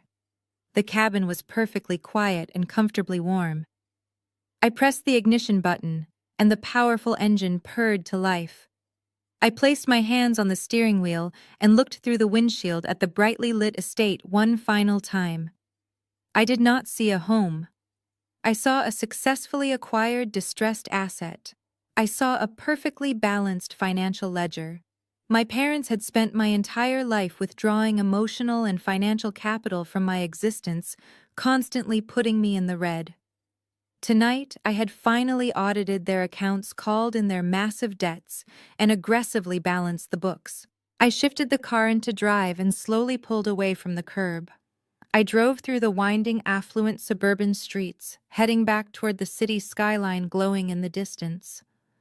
My phone sat in the passenger seat, completely silent. The desperate relatives were too terrified of my legal threats to send a single text message. The smear campaign was completely dead. The extortion attempts were permanently neutralized. I had walked into the lion's den, but the lions turned out to be nothing more than pathetic, toothless cowards. I pressed my foot down on the accelerator, merging onto the empty highway, accelerating toward my penthouse, my career, and my beautifully independent future. Exactly 1 month later, the consequences of that New Year's Eve confrontation materialized with brutal efficiency. The 30-day eviction notice expired and the legal transition of power was fully executed. I did not attend the final walkthrough of the property. I hired a private security firm and a legal representative to oversee the handover, ensuring my parents did not attempt to damage the interior or strip the valuable copper wiring in an act of petty revenge. The detailed security reports I received painted a pathetic, entirely predictable picture. Richard and Brenda, who had spent decades hosting lavish galas and looking down on the working class, were forced to hire the cheapest moving company available. Their massive custom-built mahogany furniture was legally seized by their other creditors to pay off outstanding debts, leaving them with only a few basic, outdated pieces to their name. They packed their remaining belongings into cheap cardboard boxes and relocated to a cramped, poorly insulated one-bedroom apartment on the extreme outskirts of the city. My mother, who used to boast endlessly about her expansive walk-in closets and designer shoe collection, was now forced to hang her clearance rack clothing on a rusted metal shower rod. My father, the supposedly brilliant entrepreneur who constantly lectured me about financial dominance, was officially declared bankrupt by the federal court. He was forced to take a minimum wage job as a night shift security guard at a local strip mall just to afford their basic utilities and groceries. Their wealthy social circle abandoned them entirely. The country club immediately revoked their membership for non-payment, and the relatives who had previously worshipped them now treated their phone calls like a highly contagious disease.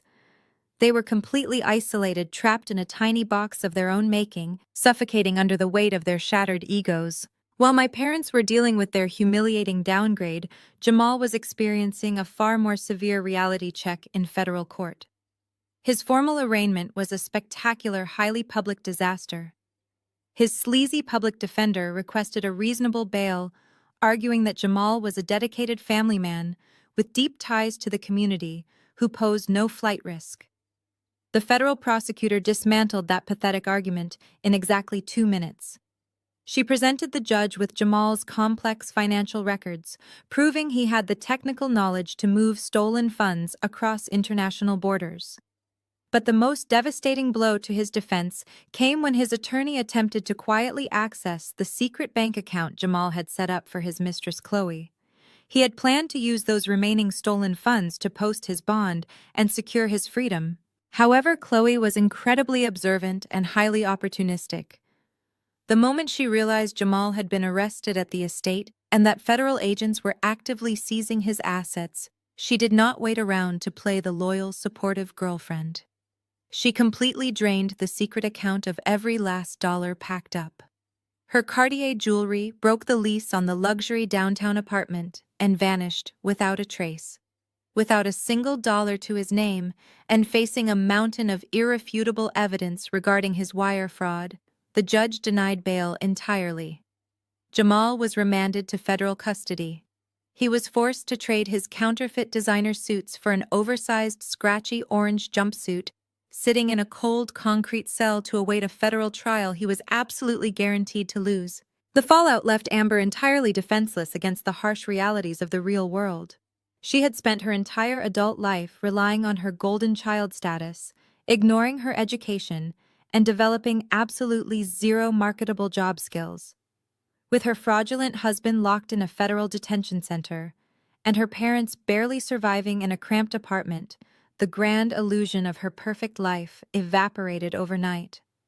The luxury suburban apartment she shared with Jamal formally evicted her for non-payment. With nowhere else to go and no family members willing to take her in, she was forced to move into a crumbling low-income housing complex. The reality of being a single mother to 3 loud children while heavily pregnant with her 4th crashed down on her with unforgiving force. I received updates through the legal grapevine. Amber spent her days sitting in sterile, fluorescent-lit waiting rooms at the state welfare office. The arrogant woman who used to mock my tailored business suits and boldly demand my corporate salary was now filling out endless stacks of government paperwork, desperately applying for food stamps and subsidized infant formula. She had to swallow her massive pride and endure the humiliating scrutiny of overwhelmed social workers just to secure basic groceries for her children. Her social media accounts, once filled with staged photos of expensive brunches and designer maternity wear, were completely deleted. A few weeks later, on a freezing Tuesday morning in late February, the bitter winter wind howled between the downtown skyscrapers. My private driver pulled up to the curb outside the towering glass and steel headquarters of my accounting firm. I gathered my leather briefcase, feeling the satisfying weight of another lucrative audit contract safely secured inside. As I stepped out of the warm vehicle onto the icy pavement, a frantic, shivering figure detached itself from the shadows near the revolving doors. It was my sister. The physical transformation was absolutely jarring. The perfectly manicured, endlessly condescending woman who had sneered at my corporate career on Christmas morning was entirely gone. In her place stood a disheveled, deeply exhausted mother, wrapped in a cheap, oversized winter coat. Her hair was unwashed, her eyes were bloodshot with heavy dark circles, and she looked visibly terrified of her own grim reality. She lunged toward me, completely ignoring the stunned stares of my corporate colleagues walking into the building. She grabbed the sleeve of my tailored wool coat, her bare fingers trembling violently against the expensive fabric. She sobbed my name, a desperate, broken sound that echoed loudly over the morning traffic.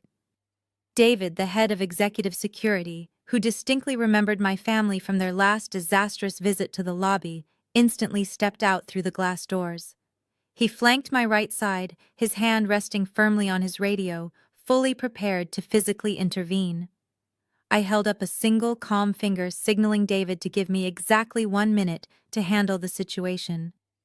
I looked down at Amber's clutching hands. She quickly let go, stepping back and shivering violently in the freezing wind. She launched into a frantic, hyperventilating monologue. She begged me for a loan. She claimed she just needed $50,000 in cash to hire a decent federal defense attorney for Jamal and to secure a new suburban residential lease so her children would not have to grow up in a dangerous neighborhood. She promised she would pay me back every single penny, a hollow, incredibly pathetic lie we both knew she possessed absolutely no capacity to fulfill. I stared at her, entirely unmoved by her manufactured tears and frantic pleading. I told her that handing over $50,000 in untraceable cash to the wife of a convicted federal fraudster was a fantastic way to trigger an aggressive corporate money laundering investigation against my own firm. I told her the answer was absolutely no. The moment the word no left my lips, her desperate sadness instantly mutated into vicious, deeply familiar anger. Her face flushed a blotchy red. She stomped her foot on the icy pavement and resorted to the ultimate emotional weapon. She brought up her children. She screamed that I was a heartless monster, a barren, selfish career woman who cared more about corporate spreadsheets than her own flesh and blood. She thrust her pregnant belly forward, aggressively shouting that I was an aunt and that I had a moral, undeniable obligation to help my nieces and nephews survive. She wailed that my cruel refusal to hand over my wealth was going to force innocent, starving children out onto the winter streets. I let her scream her vile accusations into the freezing wind until her voice cracked. I did not flinch. I did not feel a single ounce of guilt or obligation. I looked at her with the cold, clinical precision of a senior auditor examining a hopelessly bankrupt account. I spoke with a voice sharp enough to cut directly through the winter air. I told her that she was absolutely right about one specific thing. The children were completely innocent. They did not ask to be born to a convicted federal thief and an incredibly arrogant, wildly incompetent mother. I took a deliberate step closer, forcing her to look me directly in the eyes. I established the final impenetrable financial boundary. I told her that I would contact a local grocery chain manager near her low-income housing complex and set up a prepaid, highly restricted corporate account. I would directly fund that specific account every single month, so her children would never go hungry. I told her I would contact their local school district administration and personally pay for their winter coats, their shoes, and their educational supplies directly through the school counselor. Amber blinked, the tears literally freezing on her cheeks, completely stunned by the surgical precision of my counteroffer. She opened her mouth instinctively, preparing to complain that she needed actual liquid cash to manage her own household. I completely cut her off before she could utter a single syllable. I pointed a perfectly manicured finger directly at her chest. "But you," I said, my voice dripping with absolute unwavering finality, "will never see a single dime of my cash. You will never receive a wire transfer, a personal check, or a handful of bills. You will never have access to my bank accounts. You spent your entire life treating me like a worthless servant, and you gleefully participated in a malicious plot to throw me in a federal prison just to fund your luxurious delusions. You made your incredibly uncomfortable bed, Amber. Now you are going to lie in it." I did not wait for her response. I did not need to hear another pathetic excuse, a hollow apology, or a hysterical threat. I turned my back on her and walked straight toward the revolving glass doors. David and two other massive security guards seamlessly stepped in behind me, forming an impenetrable physical wall between my highly successful reality and her spectacular ruin. I walked into the warm, brilliantly lit lobby of my corporate headquarters. The heavy glass doors sealed shut behind me, completely cutting off the pathetic sound of my sister weeping on the frozen pavement. I walked toward the private executive elevators, my head held high, my conscience entirely clear, fully ready to embrace the rest of my beautifully independent life. The absolute silence that followed her physical and digital erasure from my life was profoundly peaceful. Later that evening, I poured myself a glass of vintage Cabernet and walked toward the floor-to-ceiling windows of my quiet penthouse. The sprawling city skyline stretched out before me, an endless ocean of glittering lights against the dark, freezing winter sky. Down there, millions of people were navigating their own complex lives, fighting their own brutal battles, and dealing with their own toxic relationship dynamics. But up here in the beautiful sanctuary I had built entirely with my own two hands and my own relentless intellect, the air was perfectly still. I took a slow sip of the rich wine, letting the warmth spread through my chest. For the first time in my 33 years of existence, my phone was not vibrating with manufactured emergencies. There were no frantic text messages demanding money. There were no manipulative voicemails from a mother playing the professional victim, and there were no arrogant, booming directives from a bankrupt father, pretending to be a king. The heavy, suffocating static that had defined my entire childhood had been permanently muted. Without the constant, exhausting drain of my family's manufactured crises, my professional life skyrocketed to unprecedented heights. The immense energy I used to waste defending my boundaries and untangling their webs of lies was now entirely redirected into my own massive success. I closed 3 major international corporate audits before the spring quarter, even began securing a promotion to senior executive partner. The promotion came with a massive compensation package that would have made my father physically weep with jealousy. I did not buy a counterfeit luxury watch to impress strangers in a corporate lobby. I aggressively diversified my investment portfolios, purchased a second commercial property in the financial district, and quietly built an absolute fortress of generational wealth that no sleazy brother-in-law could ever touch. I was thriving not just because I was wealthy, but because I was finally completely free. The mental clarity that comes from surgically removing a malignant tumor from your life is absolutely intoxicating. Standing there looking out over the glowing city, I found myself reflecting on the actual definition of the word family. Society aggressively conditions us from birth to believe that blood is an unbreakable sacred bond. We are relentlessly brainwashed by a culture that demands absolute forgiveness for toxic parents and unconditional loyalty to abusive siblings simply because we happen to share a specific sequence of DNA. But the cold, hard mathematical truth is that biological relation is nothing more than a genetic accident. It is a biological lottery, not a lifelong moral contract. True family is not an obligation you are blindly born into. It is a sturdy structure built entirely on mutual respect, unwavering support, and genuine love. What my parents and sister practiced was not family. It was pure biological extortion. They used the titles of mother, father, and sister as heavy, blunt instruments to bludgeon me into absolute submission. They believed that providing basic childhood shelter entitled them to heavily tax my adult existence. They demanded the absolute highest dividends but violently refused to invest a single ounce of actual love or respect into the relationship. They had always proudly labeled me the black sheep of the family. It was a title meant to isolate me, to make me feel defective and unworthy of their supposedly golden flock. They wanted me to believe that my independence was a severe character flaw, that my refusal to blindly follow their arrogant patriarch was a symptom of my own psychological damage. But as I watched the city traffic moving far below my window, I realized that being the black sheep was never a punishment. It was my absolute greatest advantage.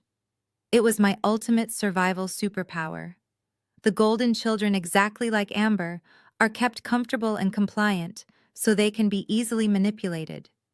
They are fed just enough praise to keep them entirely dependent, ensuring they never develop the critical survival skills required to actually navigate the real world. But the black sheep is violently forced to survive outside the safety of the herd. We are forced to build our own armor, sharpen our own instincts, and learn exactly how to hunt for ourselves. We learn how to read the numbers, spot the frauds, and completely dismantle the predators. I stepped away from the window, set my empty wineglass on the polished marble counter, and smiled. The war was officially over and the victor took absolutely everything. If you are the black sheep, remember? The sheep that gets kicked out of the pen is the only one that gets to explore the world. The pen is a prison. Do not let them shear you.